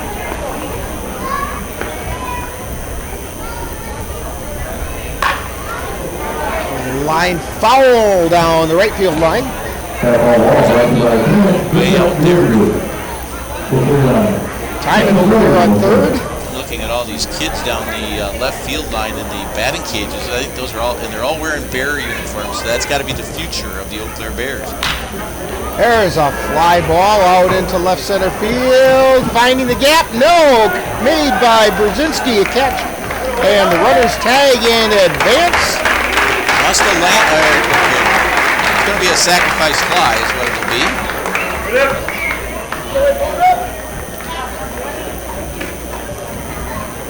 So Timon came in to score. Leckman moved over to third. That brings up Jackson Vance, who popped out to Fadness his first time up. Called strike. 2 outs now. Leckman at third. And the 0-1 pitch. Fouled away on the first base side.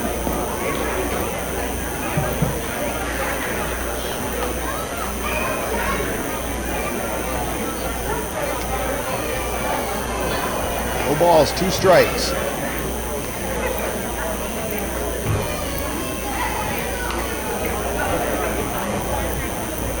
And the 0-2 pitch. Outside, ball 1.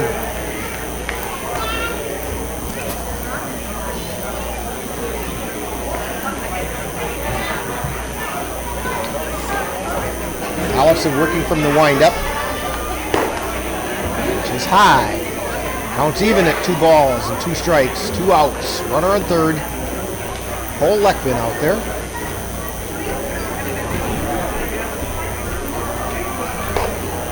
Pitch is just high. Ball 3. Full count now.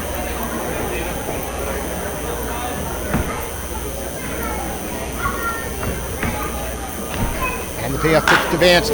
Line shot out into left field. Coming in hard is Brzezinski, and he makes the catch for the 3rd out of the inning. Well, the Cavaliers do add a run in that bottom of the 4th. They get 1 run on 1 base hit, 0 errors, and 1 left on base at the end of 4. Our score is the Cavaliers 3 and the Bears 1. And you're tuned to Cavalier Baseball on the Northern Light Webcasting Network, NLWN-TV. Design and install retaining walls, brick patios, foundation planting beds, and so much more. Call Midwest Environmental Consultants at 715-586-1302. Let Midwest Environmental Consultants help make your estate the showplace of the neighborhood.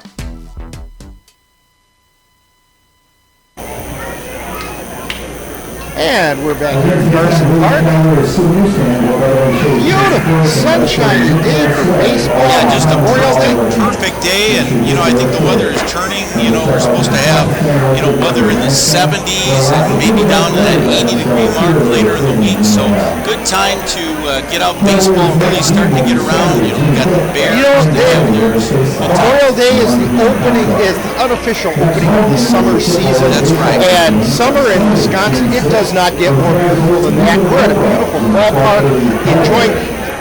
It doesn't get more American They have that than box baseball. of popcorn or a hot dog and a beverage, or you're Absolutely. sitting good and get a great seat, and see some good baseball, and get around and do some things from there. And it's a beautiful day to do that. Come on out and enjoy the sunshine, and really see some great local baseball here this afternoon with the Cavaliers. And we talked about a little about the Express, and the Express put on a fabulous show when their games are on. But they're not the only good baseball in town. And No, the Cavaliers play really good ball. The Bears over in Altoona. You got the Rivermen playing over, and they're playing over in Phoenix Park over there. So you've got three outstanding Eau Claire baseball teams, and you got to get out and see those teams. And there's going to be matchups between two of the Eau Claire teams at times, and you're going to want to get out and see those teams play. Alex Jenkins leading off for the Eau Claire Bears, swing and a miss. That was foul tip. Even though the Bears do play in Altoona, but the one nice thing is Altoona is welcome to Bears over there, and they have really gotten used to using that park over there, and it's a nice park. They built a press box over there. It's a nice setup all the way along in Altoona. Yeah, pitch is outside. Yeah, by all means, come to Express games. That's a really good time, good entertainment for the kids, a play area for the kids, and so on. But make it a point to get out and see some of your local teams play, too, as Absolutely. Well. And a called strike. And there's a lot of promotions coming up with the Cavaliers, too, and they've got a lot of events. This is the Billy Noss day-to-day, but there's a lot of other special events throughout the season, and you want to get out and support those businesses that sponsor the Cavaliers.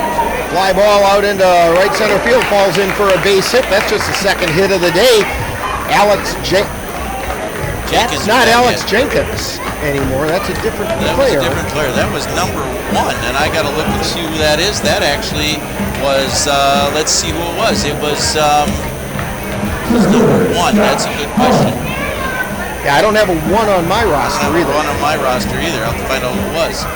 Number 1 got the hit. But that does bring up Josh Hollings. Ground ball to second, short flip to second, throw over to first, not in time.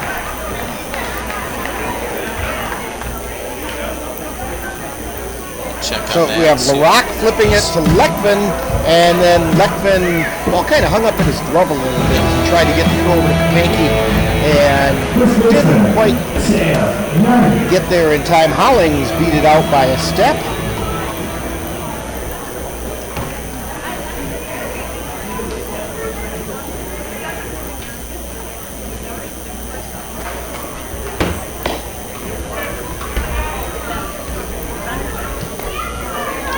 They switched jerseys, so he's wearing number 1. Yeah, we were right with the name, weren't we? They should have listened to us from the first place. Okay, we just got a different number. There we go. Thank you to Cassie, who checked with the press box next to us.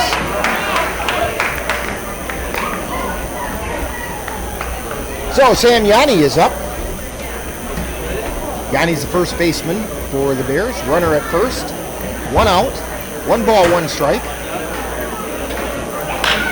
And chopper foul down the third baseline. You never know what rosters are going to be. Sometimes it's basically pass out the jerseys and make sure you got the right number to go along with here. And both these teams are feeling out players, getting them into the right equipment and stuff like that. And that's going to happen here in the early part of the year. Here's the 1-1 pitch. Line shot out into left field. Falls in for a base hit, and Yanni stops at first. Hit number 3 Hollings for the Bears. Hollings stops in at second. That's going to bring up Ty Fadness with runners at first and second. The Bears have players that can connect and hit the long ball. They've got some people that can get those little base hits too. If you can add up all those base hits, you got a chance to get some runs. Runners at first and second with 1 out. Petit steps off the rubber.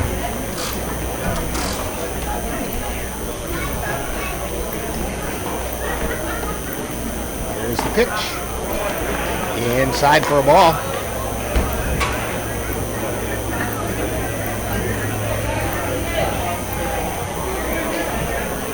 Madness struck out his first time up. And pitch is outside, ball 2.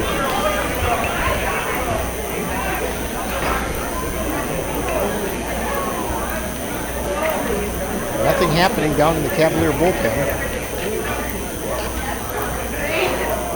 Teed into the stretch and the pitch. That's a called strike over the outside corner. Yeah, I think Paul Petit's pretty much going to go a ways here in this game today. If he gets a chance, give him a chance to get an outing. He'll probably pitch today and then be ready to pitch again next weekend. There's the pitch and fouled off the left side. Two balls, 2 strikes, 1 out.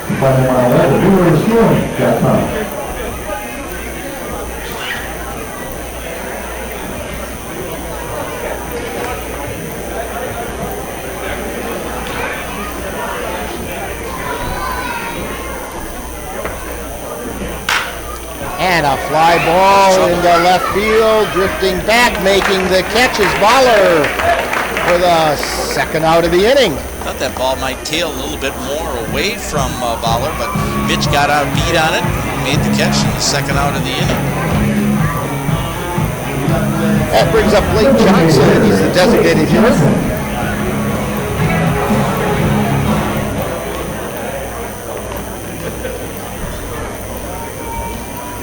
Very open stance that Johnson has. And he hits a fly ball to left field. Circling under it is Fowler, makes the catch, and that retires the side. In that top of the 5th inning for the Bears, 0 runs, 2 base hits, 0 errors. They lead 2 on, and after 4.5, our score remains the Cavaliers 3 and the Bears. And you're tuned to Cavalier Baseball, the Webcasting Network, and NLWN-TV. 150 over 90. 180 over 111. 160 over 110. I had a stroke. Your blood pressure numbers could change your life. Lowering them could save you from having a stroke. If you've stopped your treatment plan, restart it or talk to your doctor about creating one that works better for you. Start taking the right steps at manageyourbp.org. Now I'm, trying to get better, stronger than ever.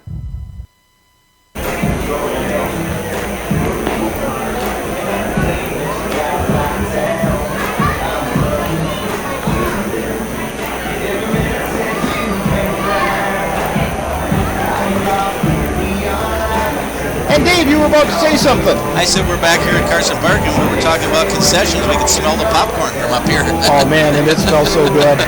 It does smell good. It's going to be, good concessions to enjoy and eat later on watching baseball tonight with the Express and, with coming over here. But good chance for people to buy the concessions today. And actually, it's the Express that runs the concession stands here at Carson Park. And they do a great job with the food variety they have for these games and then kind of expanded variety when they get together for their own games in the evenings. But certainly it's a good selection of foods. What's a baseball game without a hot dog, some popcorn, and a beverage of your choice here this afternoon? Mitch Fowler leading off for the Cavaliers. Fowler was hit by a pitch his first time up, then popped out to second base his second time up. And chopper up the middle. Picked up by Fadness, throw over to first in time for the put out. Good speed by Baller down the line, but a quick throw by the shortstop Ty Fadness made that play, and there's 1 out here in the bottom of the 5th. That's going to bring up Adam LaRock. He's 1 for 2. Game that is moving along pretty good. We're just a little over an hour and maybe less than 10 minutes into the game, and already in the bottom of the 5th inning, so they are moving along here this afternoon.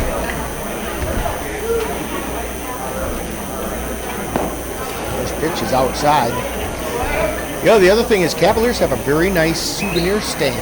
Very nice souvenir stand. So they've got some nice articles there that people might be interested in. Yes. Youngsters always like things like T-shirts or hats or T-shirt. Actually, the not-so youngsters like those things too. Yep, novel. Yeah, we like T-shirts and various things like that. So it's always good to have something that is good to have along. I notice they also have frisbees down there and lots of different types of lanyards and things like that. 3 balls, no strikes. Adam LaRock. Tollefson's pitch. Line shot down, and it's a fair ball down the right field line. Tollefson turns the corner. He heads into second, and he slides in safe. Oh, check that. That's LaRock. I think I said Tollefson. Yeah, it's LaRock with the base hit. Good hit. Just, hugged that line down the right field line and went down in the corner. Coming up on to make the play to pick it up was Todd Lasher. He got it in a little bit too late, and LaRock gets the double for the Cavaliers. Tyler Herman comes up to the plate. And first pitch is caught the outside corner for a strike.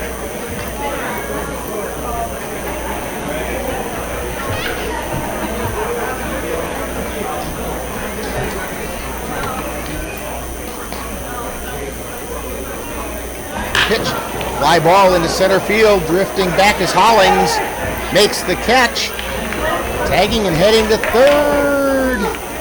As LaRock, ball gets by, LaRock thinks about it, and it went out of play, and so LaRock is being awarded home.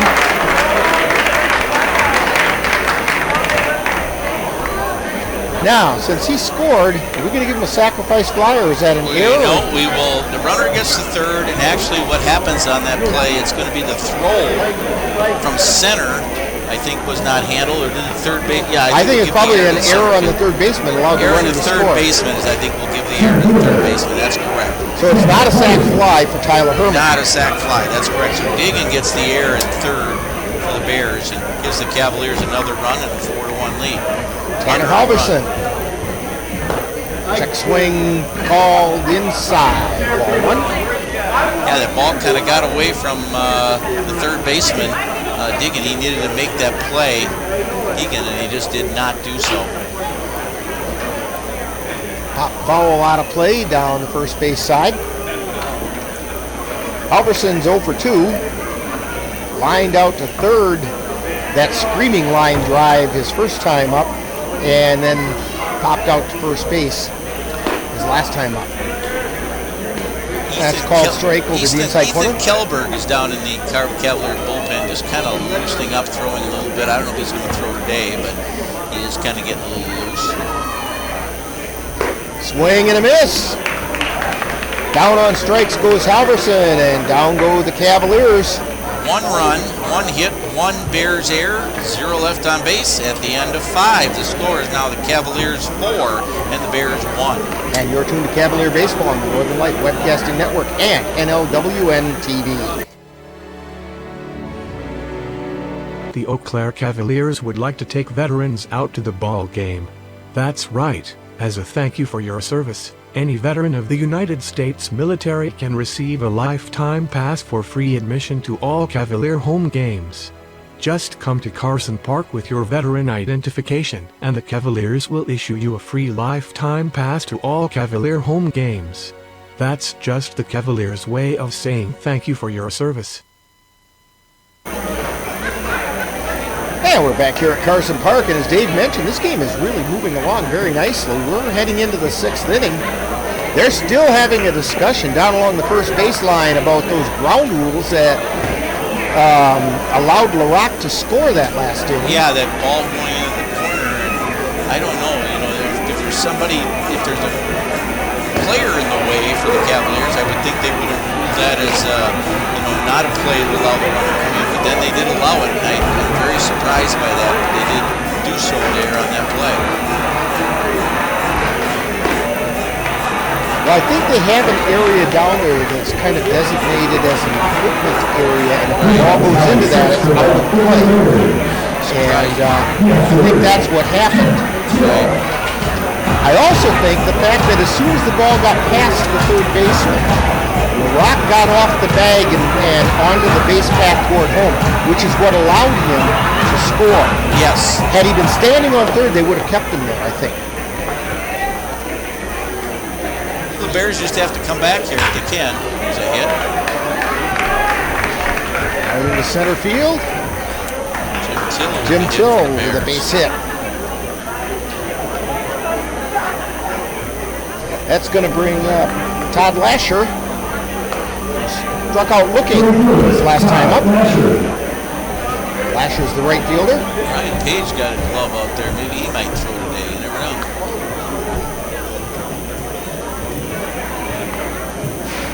Or he's just going to go down and protect the batter. And foul ball over in foul territory and off the netting in the play area. Use your binoculars here, see if I can catch a number on the guy that's actually doing the throwing. Ethan Kelberg was the one that was warming up before. I think it's Ethan out there. He was limbering up lately. I think you're right about that.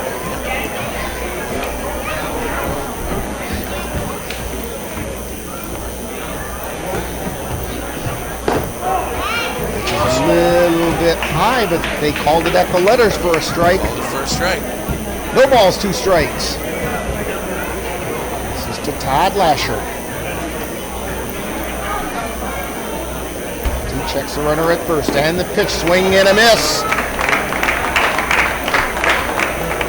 And Lasher goes down swinging this time. 2 strikeouts he's had happen to him. And 5 in the game, or 6 now in the game for Paul Petit. Nick Deegan.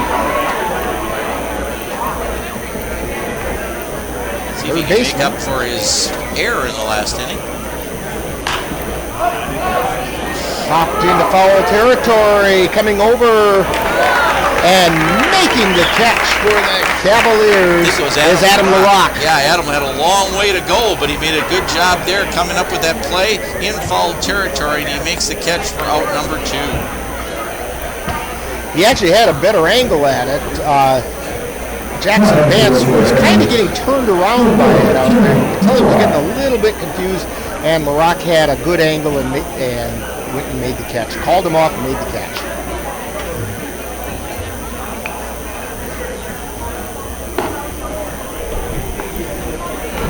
Now we're at the top of the order, or actually, yeah, this is a new batter for Les Kent's wearing number 4, but this is Jeremy Nikolai, I believe.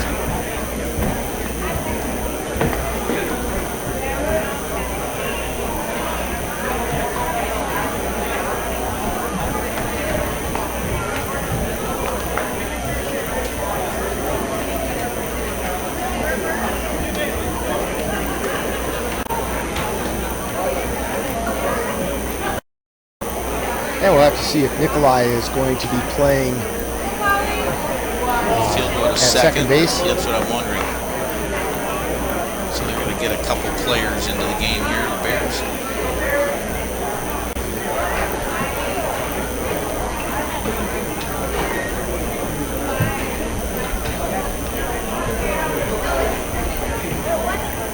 And quick throw over to first. Bears had a nice threat in the last inning. They had 2 runners on with nobody out. Were unable to score, so that was their best inning so far. And a called strike. Nikolai thought he had ball 4. 3 balls and a strike.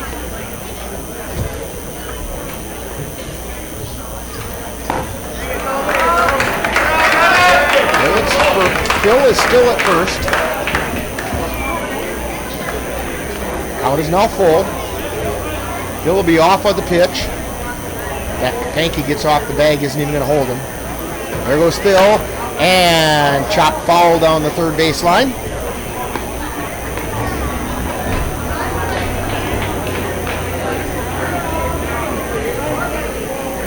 Cavaliers 4, Bears 1. We're in the top of the 6th.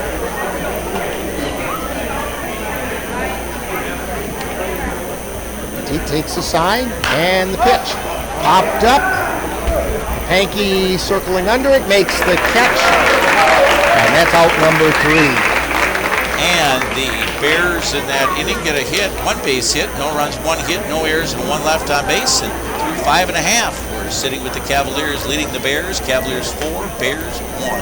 And you're tuned to Cavalier Baseball on the Northern Light Webcasting Network and NLWN-TV.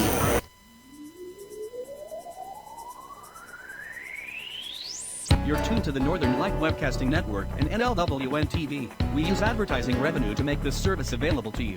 If you have a business and would like to get your message out to our ever-increasing audience, give us a call at 715-563-1749. We'll be happy to discuss our budget-friendly advertising packages with you. Get your business noticed on the Northern Light Webcasting Network and NLWN-TV by calling 715-563-1749. We're back here at Carson Park. Rick Olson along with Dave Hansen. Dave's sitting in for our good buddy Dan Petchow, who's out in Wyoming. We just got a text message from Dan saying hello from Wyoming. He's watching the game on NLWN-TV. Part of our worldwide audience. We have viewers out in the state of Washington and the state of Wyoming. And hey, if you're watching from anywhere else, get on that live chat and let us know where you're from. We'd sure like to hear from you. Heading into the bottom of the 6th inning, coming up for the Cavaliers, we have Cole Timon, Cooper Pankey, and Cole Leckman. And a couple defensive changes for the Bears. Jeremy Nikolai, who came in and batted last inning for the top of the 6th inning for the Bears, is now at second. Now playing right field is Tyler Astrud, 14. Out there in right field, replacing Todd Lasher. Todd's day is done, and Todd had a tough time with the plate, striking out twice.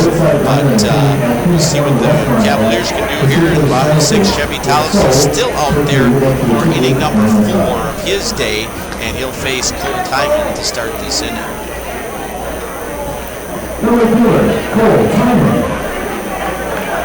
I believe we also have a new third baseman out there. Yes, we do, and that is, let me look here, 17, Joel Zacco, now at third base.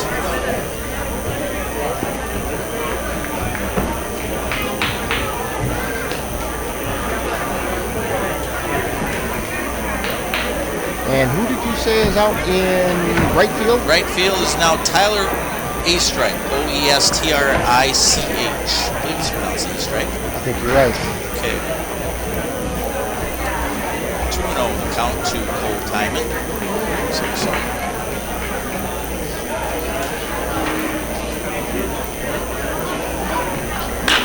And a line shot, and that's stabbed right there by Joel Zacco. Well, that's a way to get yourself right into the flow of the game. Line shot right to you. Grab that glove up. And sometimes I think they put the glove up, it's for protection, but they made the third baseman made a nice play on that one, Zacco, to make the out.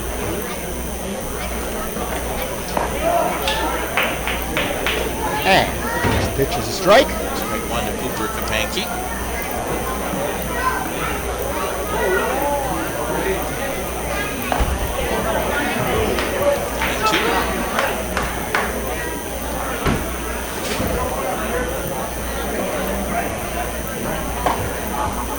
Kapanke doubled his first time up and then got hit by a pitch.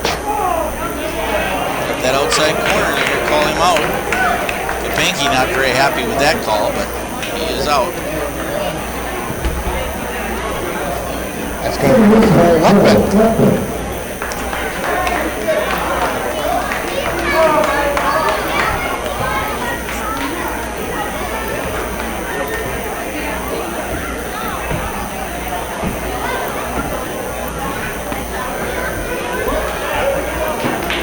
And the first pitch is a ball.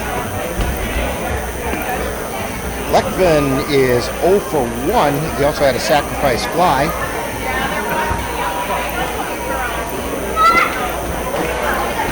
The pitch is a little low.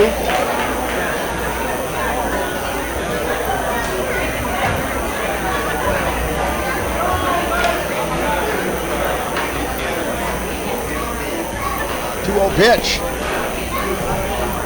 Side, ball 3.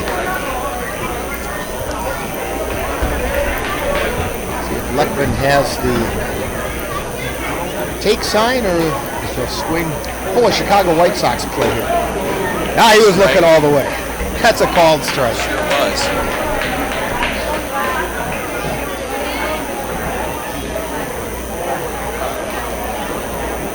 So the 3-1 pitch is a little high. Oh, they called it a strike. It's called strike 2.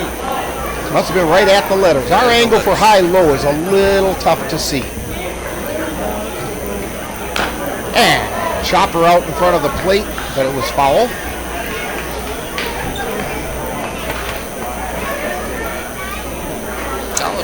Tollefson's given up just 2 hits in 3 2/3 innings. Couple runs, 1 earned.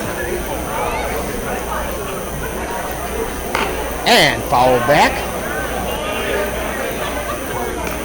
Beckman hanging tough. Count is still full with 2 outs.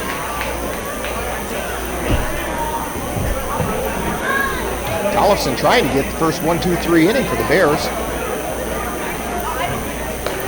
And a called strike over the outside corner, and he got that 1-2-3 inning. No runs, no hits, no errors, no one left on base for the Cavaliers in the bottom of the 6th. After 6, the score is the Cavaliers 4 and the Bears 1. And you're tuned to Cavalier Baseball on the Northern Light Webcasting Network and NLWN-TV. What to expect when you're expecting Like here. a teenager. Today, I'm going to show you how to teen-proof your home. First step, hide the car keys, preferably somewhere they would never look. Challenges will come up. Be ready for them. Hi, honey. Ready for the Mom. You don't use mannequins in the mannequin challenge. You don't have to know it all to be a perfect parent. Thousands of teens in foster care will love you just the same.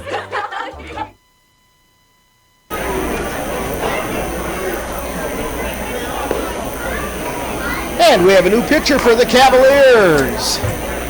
Ethan Kelber is going to be the pitcher. Making his first mound appearance of the year, I believe. Yes, it is. Yep.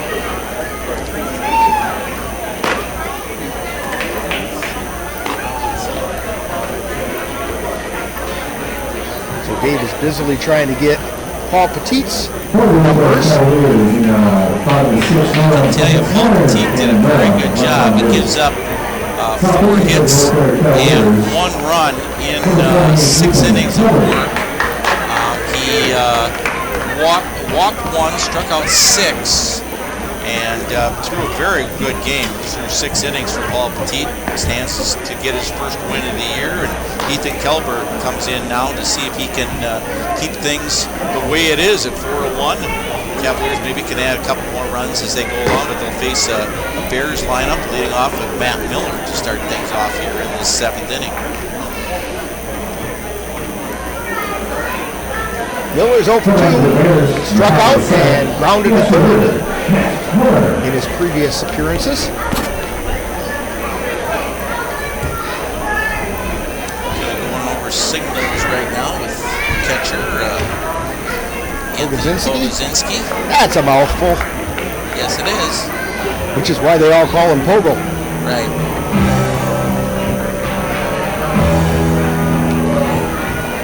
Cavaliers get 1 in the 1st, 1 in the 2nd, 1 in the 4th, and 1 in the 5th. And a foul ball back out of play. That ball brought to you by Micron Cinemas. Look them up on the web at microncinemas.com. Bears got their first run in the top of the 1st and haven't been heard from since.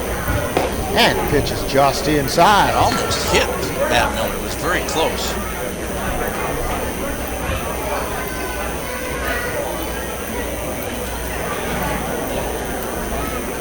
The pitch is outside. So they called it a strike.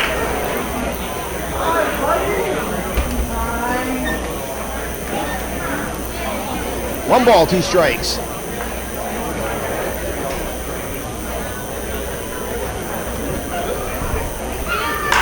And a line shot right into the glove of Cooper Kapanke over at first base. So 1 down. banking tall players we mentioned throughout the course of this broadcast today. And his height there was very helpful in grabbing that one. Yeah. So, Brady Brzezinski. He's 1 for 2. Singled his first time up. 4 hits for the Bears. And Brzezinski also grounded second time up. Fly ball out into left field. Voller moving over and makes the catch near the foul line.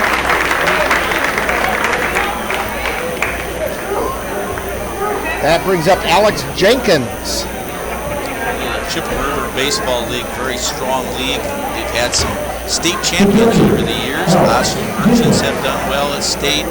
Whitehall's played well over the years. Of course, the Bears have won a state title. Cavaliers have won a WBA title.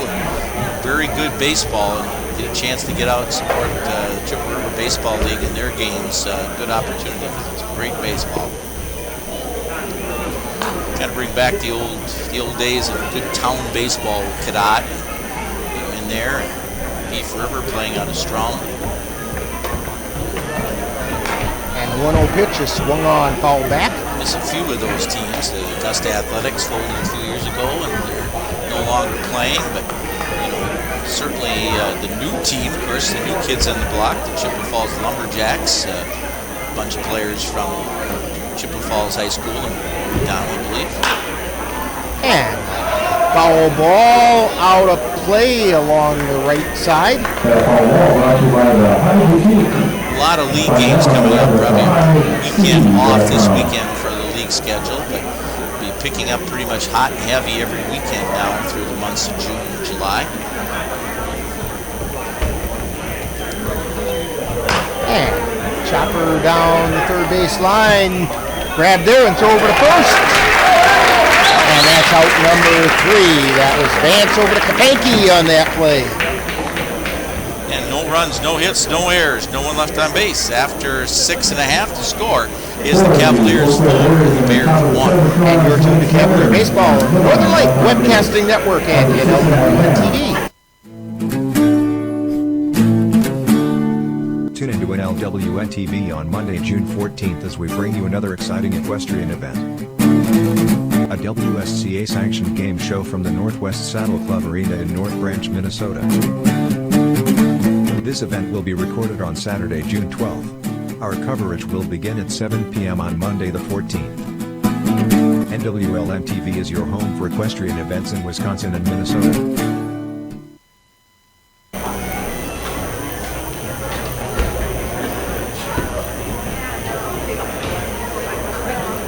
And the Bears take...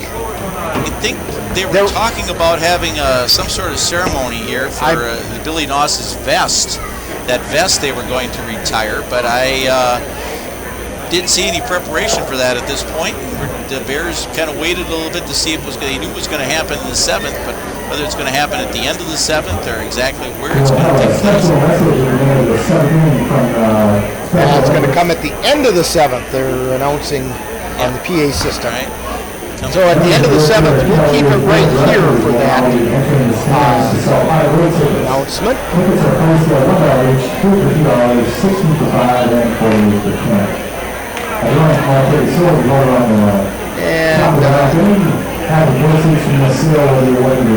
And new pitcher out there for the Bears. Yep. No, that's still Chevy Towson. Still Chevy. You're right. He's still out there. I just didn't write down his number in the process. That's okay. And of course we checked the numbers as we went along, but Anthony Pogodzinski is leading off for the Cavaliers in the bottom of the 7th inning. Cavs up on top, 4-1. You know, and Anthony's got a good baseball future ahead of him. I remember the home run he hit against in that win over Whitewater here at Carson Park. He just hit the foul pole on the right field line, and that kind of got the Eagles going in that big win over UW Whitewater. And here's the pitch. Fouled right to the dugout of the Bears. Made a few people scatter down there. Dimensions here at Carson Park. It's 302 down the right field line, 319 down the left field line, and 388 is center field, although it's not marked, but I believe it's 388. I knew it was 380 something. It was 388, was what reminded me of that.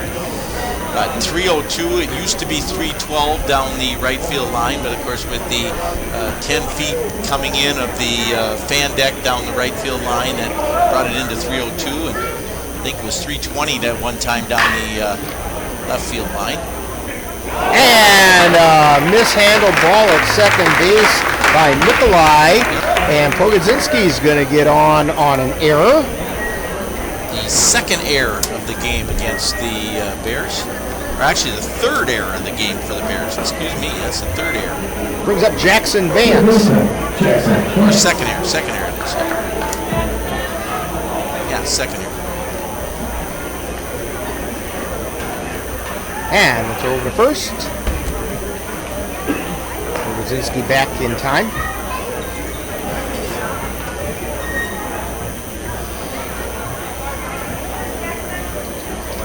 Tollefson into the stretch and the pitch. Vance lays down a real nice bunt down the first base line. Throw over to first. That's the only play. And now quick throw over to second, and Pogodzinski gets back. He rounded second a little bit wide and just barely got back in. Yeah, he almost was hung up to dry over there at second base. Did a good job getting back and does hold the spot over at second base. So the Cavaliers still have a runner in scoring position here at second, 1 out. And we have a pinch hitter coming in. This is a new Xavier Bandenster is in for Baller. Actually, let's see, that's 3. Yeah, that's 3. I just tried to... Well, now, did they say Chase Yeager? Yep, it is Xavier. It is Bandenster. Yep. They just announced it.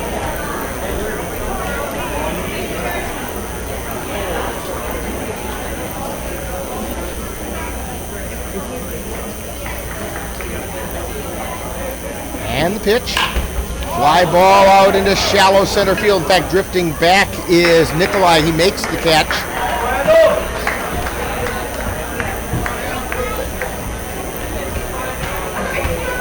Xavier with his, let's see, is that his first at bat of the year? Yeah, it was. For Xavier to get on there, get a plate appearance. He's also an outstanding pitcher.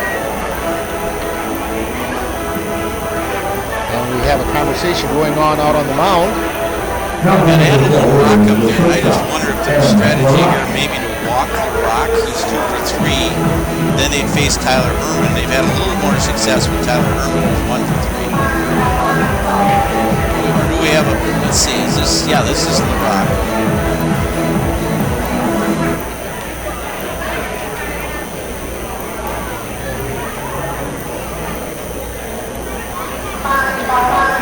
They might be thinking about walking LaRock and setting up a force situation. That's true. 2 out, but 2 outs in the inning. Adams made contact, very good contact, all 3 times he's been up. There's the pitch. Fly ball out into left center field. Heading over is Hollings, and he reaches up and makes the catch for the 3rd out of the inning. In that bottom of the 7th for the Cavaliers, 0 runs, 0 hits, 1 Eau Claire Bears error, and 1 left on base. So after 7, the score is the Cavaliers 4 and the Bears 1. And it appears as though we're going to have the ceremony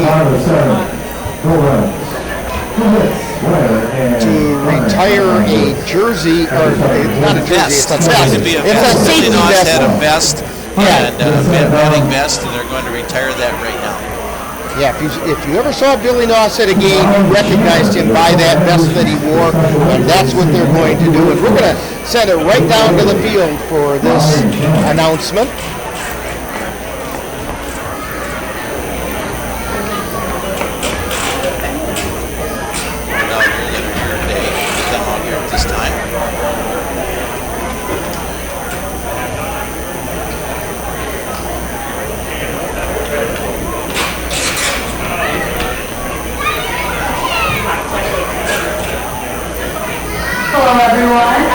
athletes are gathering behind us, I'd like to introduce ourselves. My name is Molly Chandler, and we are the new co-agency managers of the Eau Claire Adult Special Olympics Agency. We would like to thank everyone.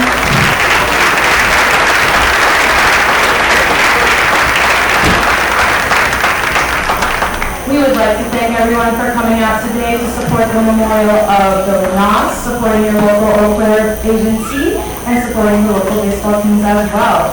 A special thank you to the Eau Claire Cavaliers for hosting this event, and we hope to see you at many more of their games.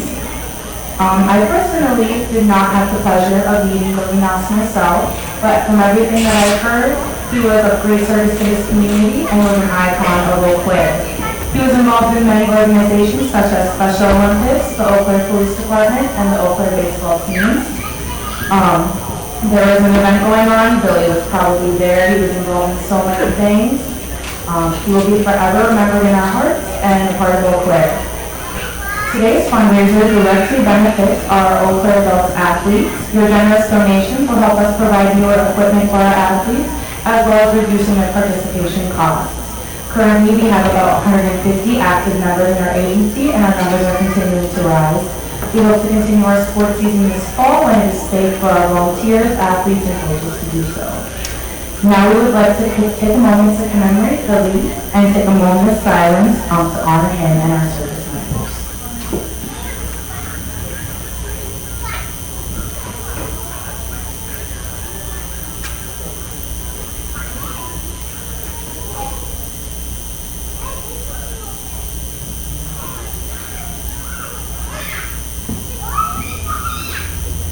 Thank you.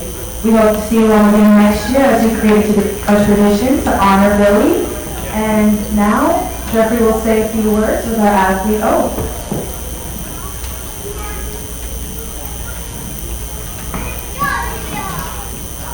All right. Let me win. But if I cannot win, let me be brave in the attempt.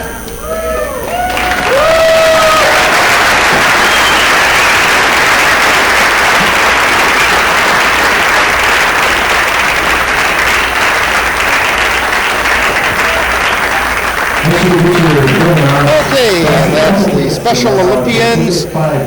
Yeah, very nice ceremony to honor Billy and his memory with the retiring of a vest. I mean, Billy wore a vest whenever he went and did things, and it was always special. And the new directors of the Indian Head Special Olympics, or the Eau Claire Special Olympics, were here to kind of handle the festivities. And I guess I was asked if I wanted to say something, but I guess I could say I remember Billy for a lot of good things that he did over the years, and his memory lives on.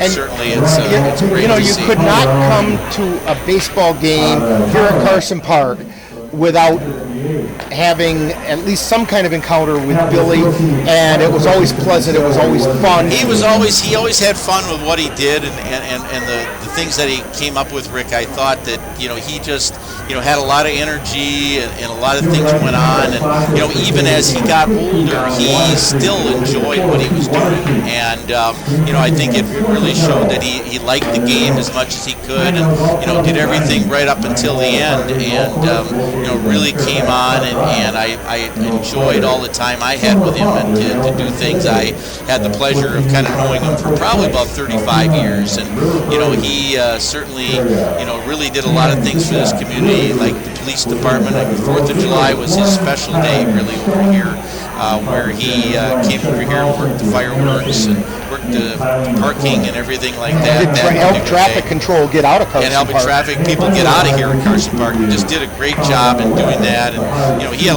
there's a lot of good memories. I fortunately have a lot of his memories sitting at my house, but I mean, it's great to remember him and all the things he did. And I remember back in the 80s when we were doing games up here, Dave, and that was when Billy used to chase down every single foul ball. We used to talk about, don't try to beat Billy to a foul ball. That wasn't going to happen. There is a line shot out into center field, coming in, making a catch. Good catch. That's Halverson out there, and he made the diving catch. Tanner Halverson with a nice grab for the Cavaliers. on Josh Howling, and now Sam Yanni will be, or actually we have another hitter coming up for the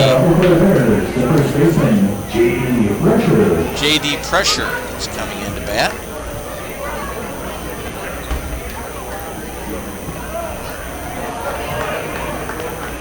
Yeah, Billy did a lot of shagging balls and a lot of different things, and you know, two of the events that we kind of were involved in a lot with Billy too were the Special Olympics Buckshot Run, which is a big event that's held in the fall every year, usually Labor Day weekend.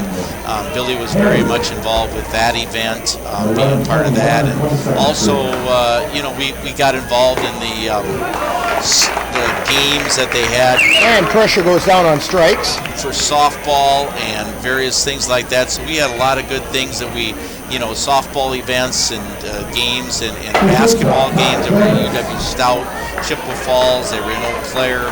Seemed to be we were involved in a lot of those sporting events, and I got involved in those too. And track and field meetup in Chippewa Falls now, and you know, a lot of good events that have occurred over the years that where Billy was involved in. And, you know, kind of miss some of those things, but they're great events as they go along, and we wish all the best for the Special Olympics as well. And you know, I haven't had a chance to get back into doing some of that stuff due to other commitments, but it's great to see. Padness sends a fly ball out into center field. Halverson drifts back and makes the catch for the third out of the inning. And a 1-2-3 inning for the Bears here in the 8th. 0 runs, 0 hits, 0 errors, 0 left on base, 7.5. It's the Cavaliers 4 and the Bears 1.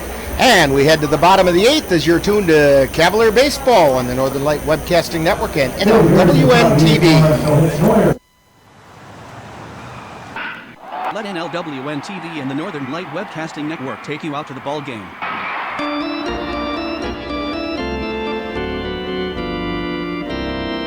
Our next game will be on June 6th when the Cavaliers take on the Beath River Bullfrogs in a doubleheader from Carson Park. Live coverage on the Northern Light Webcasting Network audio service and on NLWN-TV begins with the In the Dugout show at 12:10 p.m. That's live Cavalier Baseball on Sunday, June 6th on the Northern Light Webcasting Network and NLWN-TV. And we're back here at Carson Park. So a great day and good celebration. A lot of good to see so many Special Olympian athletes, and they've got those T-shirts with the Billy Noss and 00. That was his number, 00. Right. We'll remember him for 00. So Billy did a good thing, and great. You know, one of the things I'm amazed that I was absolutely amazed about Billy is he never forgot anybody. He didn't forget. He anybody, didn't no. forget anybody. He knew It had been everybody. quite a number of years between a couple of times that I had seen Billy. And he saw me come walking into the ballpark.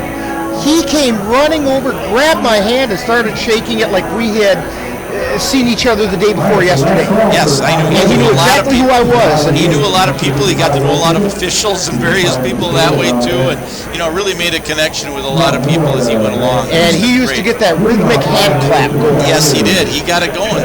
And I remember he'd lick his fingers and just start smacking that hand, and it just echoed. He played basketball and softball, but mostly in later years played softball. But he did well for softball. He did what he could out there, and you know, he played his position well and tried to get his team going every time they went through. And they lost, he was kind of frustrated. You know, I kind of went through some of the frustrations. Yeah, but he didn't have that many. Let's put it that way. Tyler Herman at the plate, and Tyler is 1 for 3. Singled his first time up, then grounded to second, and then flew out to center. Cavaliers have 6 hits, two by Adam LaRock. And a shot over to second base, scooped up there by Nikolai, throw over to first. And that's Pressure now playing first base. Yep, Pressure for playing the put out. That's right. J.D. Pressure. Tanner Halverson is up. Whoop. Check that. We have a different batter coming in for Halverson. It's Carter Hesselman. Carter Hesselman, yep. He was the winning pitcher last Wednesday night when the Cavaliers defeated the Osceola Braves 7-0.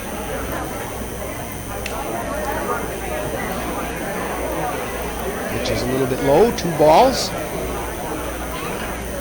Yeah, this is a good Cavalier unit. It'll be interesting to see how this team develops as the season goes along, off to that great 5-0 start. And a fly ball out into right field. Drifting over there is a strike, and he makes the catch. For 2 down. Supposed to be Cole Timon. Yep, I think it is Cole. Yep, I think it is. It's hard to tell with the. Hard to tell with I'm trying the to read number. the front number because it gets in a crinkle there. There it is. Cole Timon. Yep. Timon is 1 for 3. Single to right, his second time up. He sandwiched that between a pop out to shortstop and a line shot to the third baseman. Yeah, this is a very fast game. We're not even at 2 hours yet. So very fast. Bottom of the 8th inning. Bottom of the 8th inning already. And a shot down the third baseline fair. He takes a big round at first base and decides to check in back there. Timon with his second hit of the game. Hit number 7 for the Cavaliers. Brings up Cooper Kapanke. I didn't have to read the number. I just had to look for how long the shadow was. Yep, that's right.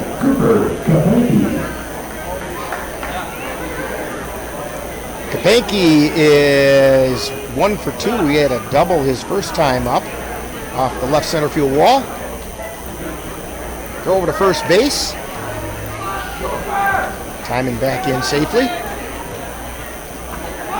Kapanke also got hit by a pitch and struck out. And the throw back over.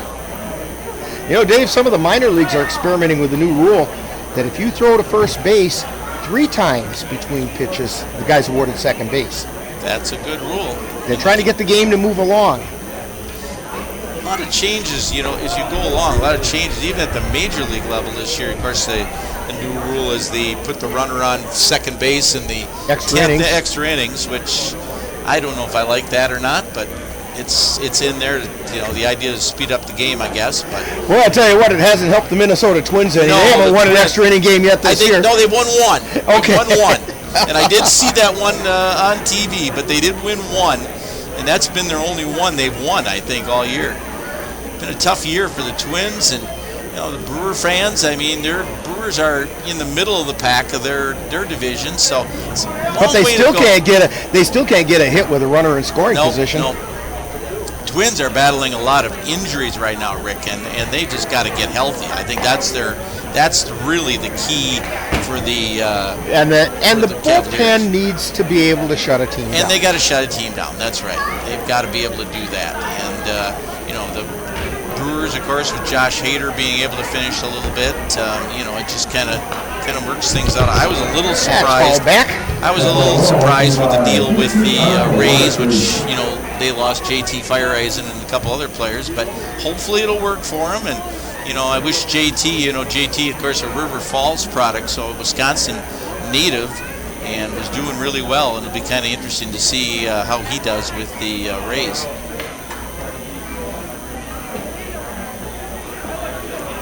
And pitch is outside. You know, we're talking about the Express a few times today, and of course, Jordan Zimmerman, I meant to say. Jordan Zimmerman announced his retirement a little earlier in the season here. So, started his career, played here for the Express.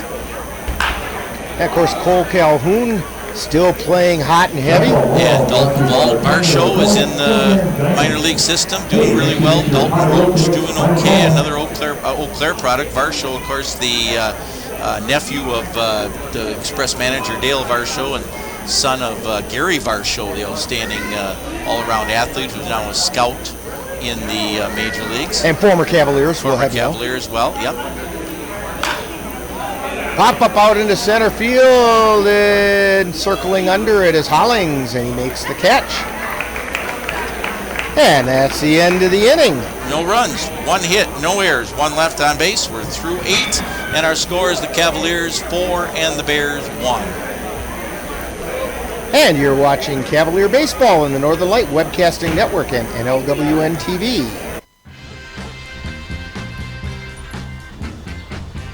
When we adopt a shelter pet, we discover they're a unique mix of all kinds of things. Come on, Joe, spot on this last one. There it is.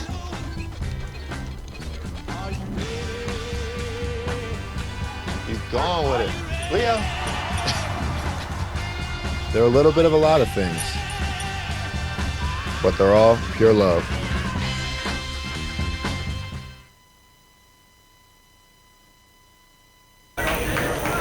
Now playing center field for the Eau Claire Cavaliers, number 9, Jalen Williams.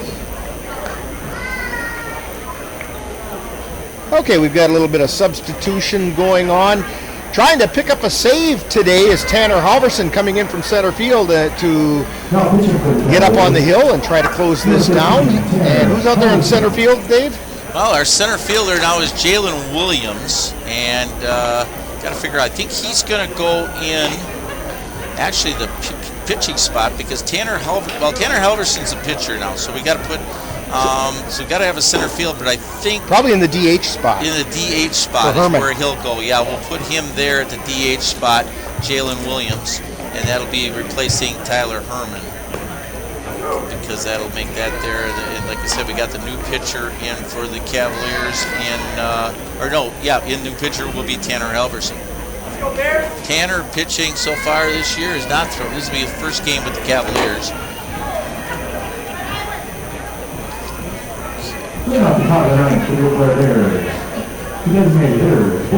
But he is one of the veterans on the pitching staff. Oh yeah, very solid pitcher. Tanner Halverson, very good pitcher.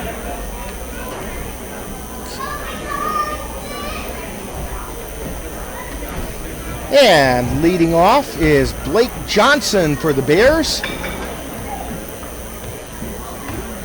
Swing and a miss for strike one. Halverson is also known for bringing the heat.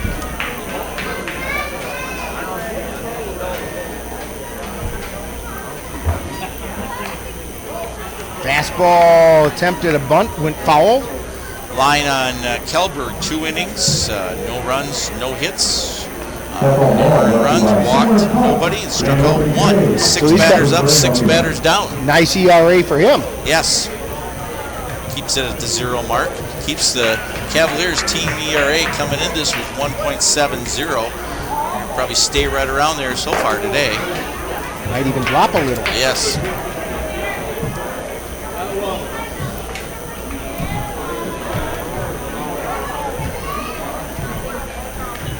One ball, 2 strikes, and the pitch. Fly ball out into right field. Backing up is Timon. He's under it, makes the catch for 1 down. Also now playing second base for the Cavaliers, number 23, Chase Yeager. Is that a different right fielder? Let's see. Nope. I'm looking to see who's playing. Oh, we got a new second baseman for the Cavaliers, and that is 23. Chase Yeager. That's it? Oh, okay. Chase Yeager, yes. 23, Chase Yeager.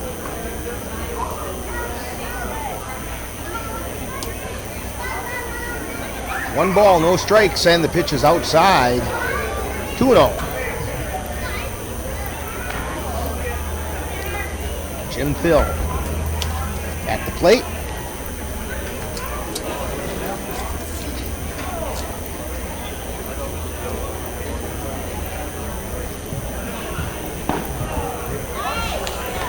Called strike.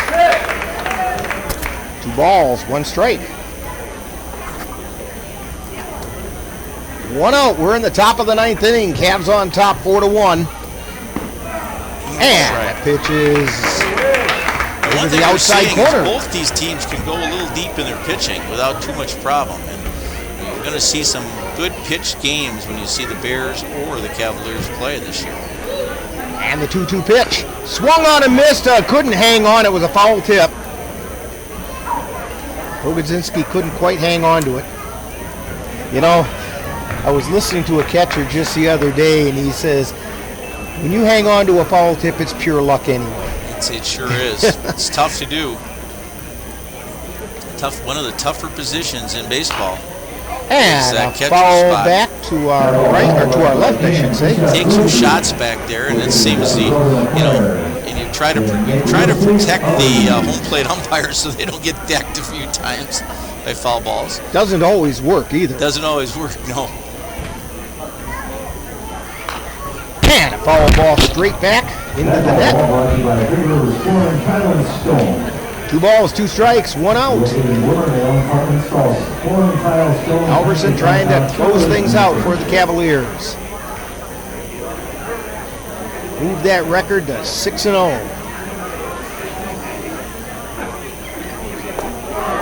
And a called third strike over the inside corner. 8th strikeout for the Cavalier pitching, and it all comes down to Tyler Astrike. And Tyler Astrike, last chance at bat here for the Bears.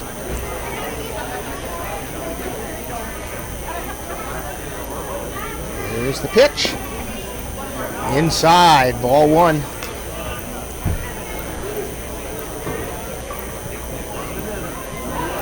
Tanner Halverson accounted for the only Cavalier home run this year. That was on Wednesday. That pitch was high and inside.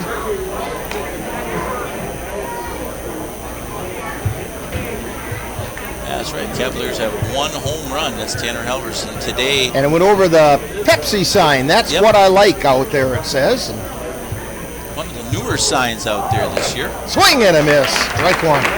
And when Halverson hit that home run, it was a no-doubter. It just, as soon as it left the bat, we were sitting there watching it and said, oh my, look at that. And that's about a 360, 365, 70 home run. High and inside. Ball 3.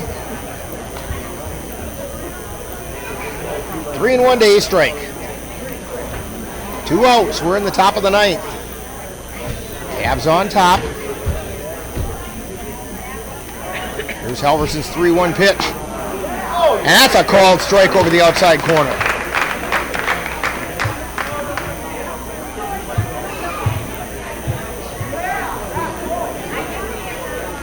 This is going to be the payoff pitch.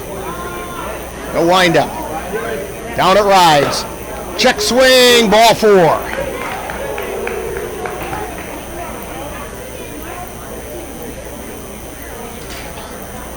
Brings up Joel Zacco.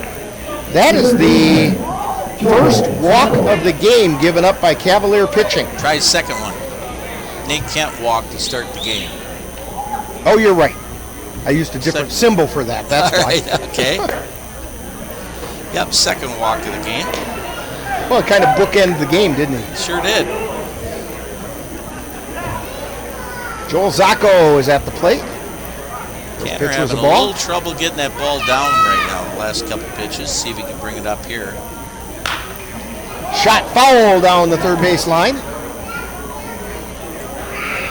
And me, with my mental ability that there's usually only 9 players at bat, I have that tendency to want to move up to the top spot, but this is the bottom of my book on that page.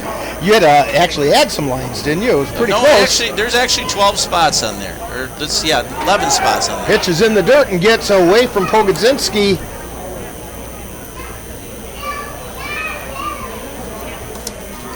Astrike checks in at second base. It's going to be a wild pitch. Yep. Especially since that was about a 58-foot fastball. I can still see the divot dug up by the ball. Just a little low. 3 balls and a strike.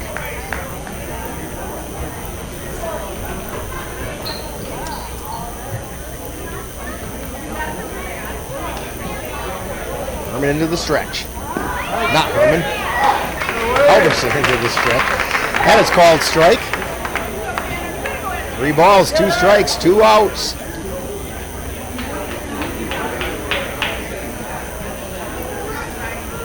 Halverson takes a look over at second.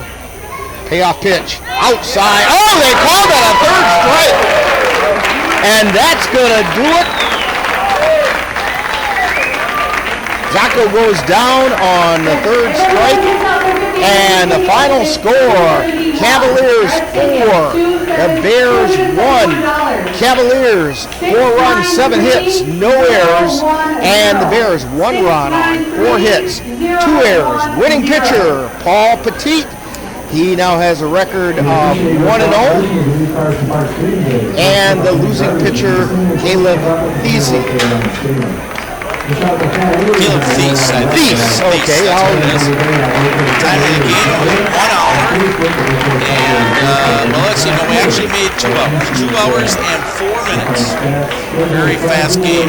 On a beautiful Memorial Day, and I'll tell you what, we're going to have Talking Baseball coming up in just about a minute or so, so we'll take a break for that. You've been tuned to Cavalier Baseball, Northern Light Webcasting Network, and NLWN-TV.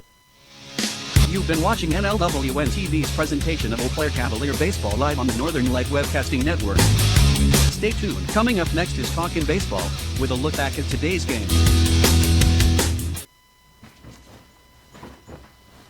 Hey.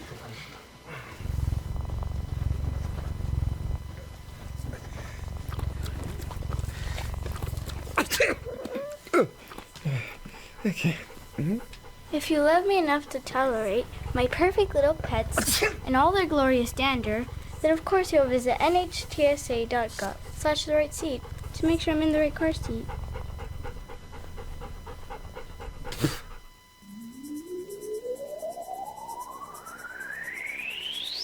You're tuned to the Northern Light Webcasting Network and NLWN-TV. We use advertising revenue to make this service available to you. If you have a business and would like to get your message out to our ever-increasing audience, give us a call at 715-563-1749. We'll be happy to discuss our budget-friendly advertising packages with you. Get your business noticed on the Northern Light Webcasting Network and NLWN-TV by calling 715-563-1749.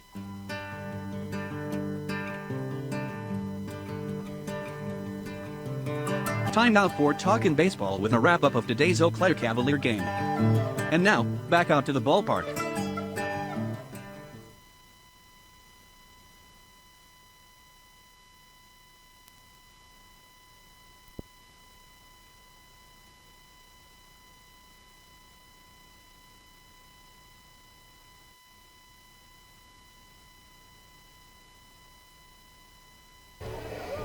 And we're back here at Carson Park. Rick Olson along with Dave Hansen, and we're talking baseball. And Dave, Cavaliers showed that they might actually have something pretty cool going on this year. I think it was very, very good to see, and after a couple of years of 1 year without baseball in 2020, it's kind of nice to see some baseball out here this afternoon. The Cavaliers showed a lot of good phases out here today, made some nice plays. Didn't turn a double play, but I mean they played good defense, didn't make any mistakes, and took advantage of the opportunities that really came to them. Even in the first inning, they got the leadoff batter, Mitch Baller, got hit by a pitch, moved to second on a balk, and then scored right away when Adam LaRock got the base hit. 1 or 2 big hits for Adam. That made it a 1-1 game at the time as the Bears scored in the top of the first inning when Nate Kent led off with a walk, moved to second on a single by Brady Buzinski, went to third on a wild pitch and scored on a sac fly by Alex Jenkins. But, that made it a 1-1 game at that point. Here comes Ryan Page, and you got a headset there for and Ryan. We do, and I'll tell you what, we'll have Ryan Page right after this quick timeout. You're listening or watching Talkin' Baseball on the Northern Light Webcasting Network and NLWN-TV. When I was your age, I was just like you, fascinated by stars.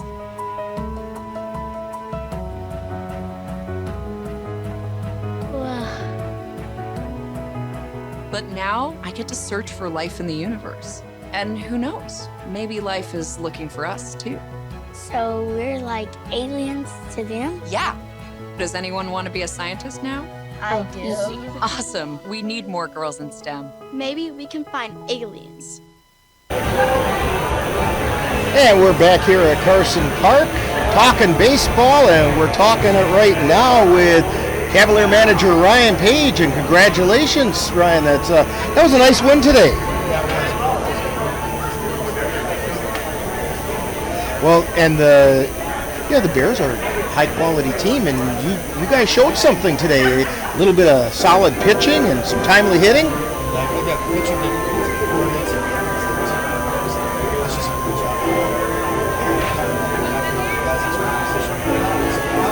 We talked about that during the Ryan Page show about small ball, and you guys weren't backing away from small ball at all. Couldn't quite always get the bunts laid down, but boy, I tell you, the one that got laid down right in front of home plate, that was a beautiful bunt, and it did exactly its job.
Well, it's back into league action next Sunday when you take on, at least that's the next time we're going to see you. I think you maybe make a trip to Sparta sometime this week.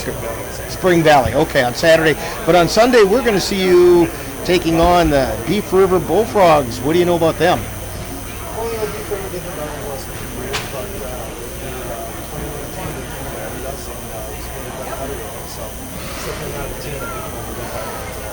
Okay, and well, I'll tell you what, congratulations on this was a big win, even though it didn't count in league play. It was a big win for that team to gel and get things together, and you're now 6-0, and I guess we'll see you on Sunday. Sounds good. Thank you very much. Thank you very much, and we'll be back with more Talking Baseball right after this timeout.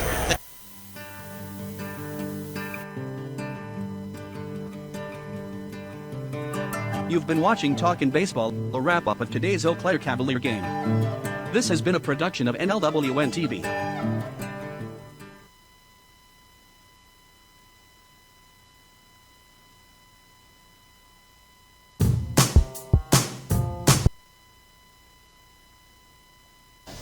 And we're back here at Carson Park. Dave, any final comments as we're talking baseball? You know, this was a good performance. I haven't seen the Cavaliers play in a couple of years, so I mean, it's kind of nice to get a chance to work a game and have pleasure to work with you today, Rick. And, you know, I think this, as Ryan said, I think, you know, this team has a lot of ingredients and can do a lot of good things, but it'll be interesting as the league schedule goes along, and, you know, that's the most important part. And I think what we, you know, the non-league games are great, but it's the league games that determine where you end up seated as far as the WBA playoffs and you know, that postseason when you come around. And what you really want is you want a number one seed, because if you get that number one seed, you're going to probably play a 4 seed in the second round or that first round, and then you know you got a pretty good chance to go from there. So you really want to come out with some good seeding, and that's where some of these league games are going to go. And as long this league schedule is a long way to go. go. And, the Cavs have some real tough games. I mean, Osseo sits there.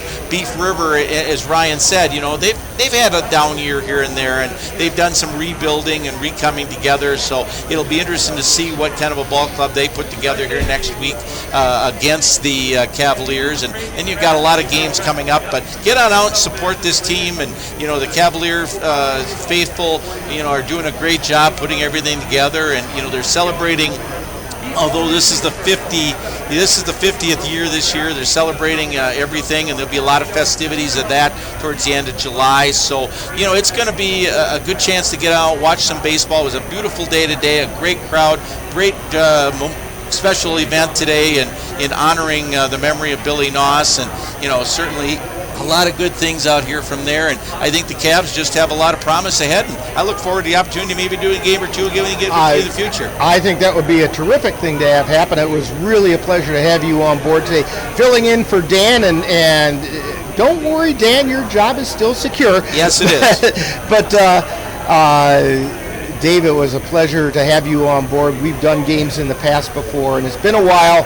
Although a couple years ago you helped me out with a football game, and it's always. And that day I had such a cold that the voice didn't even sound that great that day, but it was okay. But it was fun, and we still get a chance to see a lot of baseball and various things like that. And I think the big thing now is. Get on out and support your favorite teams, and the nice part that's interesting right now, Rick, too, is and we can mention this as well, is that the high school baseball season, which normally at this time of the year would be done, is actually still going yet because of that additional spring-fall season, which you could kind of call it, that they had here about a month and a half ago or whatever. Baseball didn't start high school-wise until the end of April instead of earlier in April. So there's actually a good 3 weeks. There's a lot of good baseball going on in 3 weeks, and the high school teams are playing really well. The Big Rivers Conference, a lot of the conferences going on, and I know the Colfax area, but I mean a lot of conferences still have a lot of say-sos as far as who's going to win the conference and whatever, and a lot of great games. And so these next 3 weeks are going to be very interesting as far as high school baseball is concerned. So get out, support your favorite team there.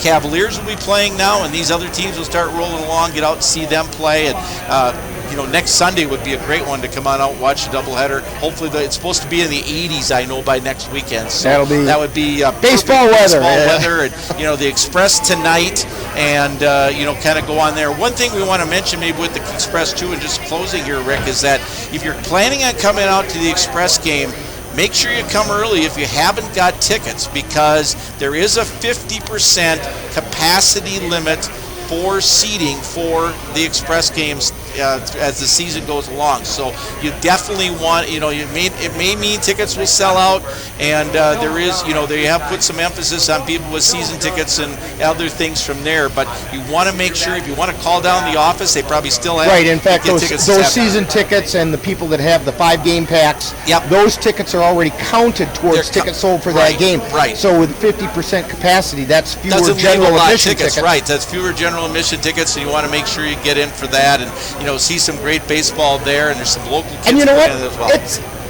It's a bargain. It's a bargain. Yeah. They have, and the one thing is, they have brought down the price of the general admission tickets to $5, which you come see a baseball game for $5 and see the talent, and you can come and see the Cavaliers as well and see great money and it's great games for the price, and you got the concessions and everything like that. And really, with the forecast the way it is this week, there's no excuse to not get out and see some baseball. Well, Dave, it's been a pleasure, and for Dave Hansen and Monroe on the computer, Cassie Nelson on the camera. Great work on that camera again today, Cassie. This is Rick Olson. Have a great rest of your Memorial Day, folks, and we'll see you on Sunday the 6th when the Cavaliers take on the Beef River Bullfrogs right here from Carson Park. You've been tuned in to Talkin' Baseball on the Northern Light Webcasting Network and NLWN-TV.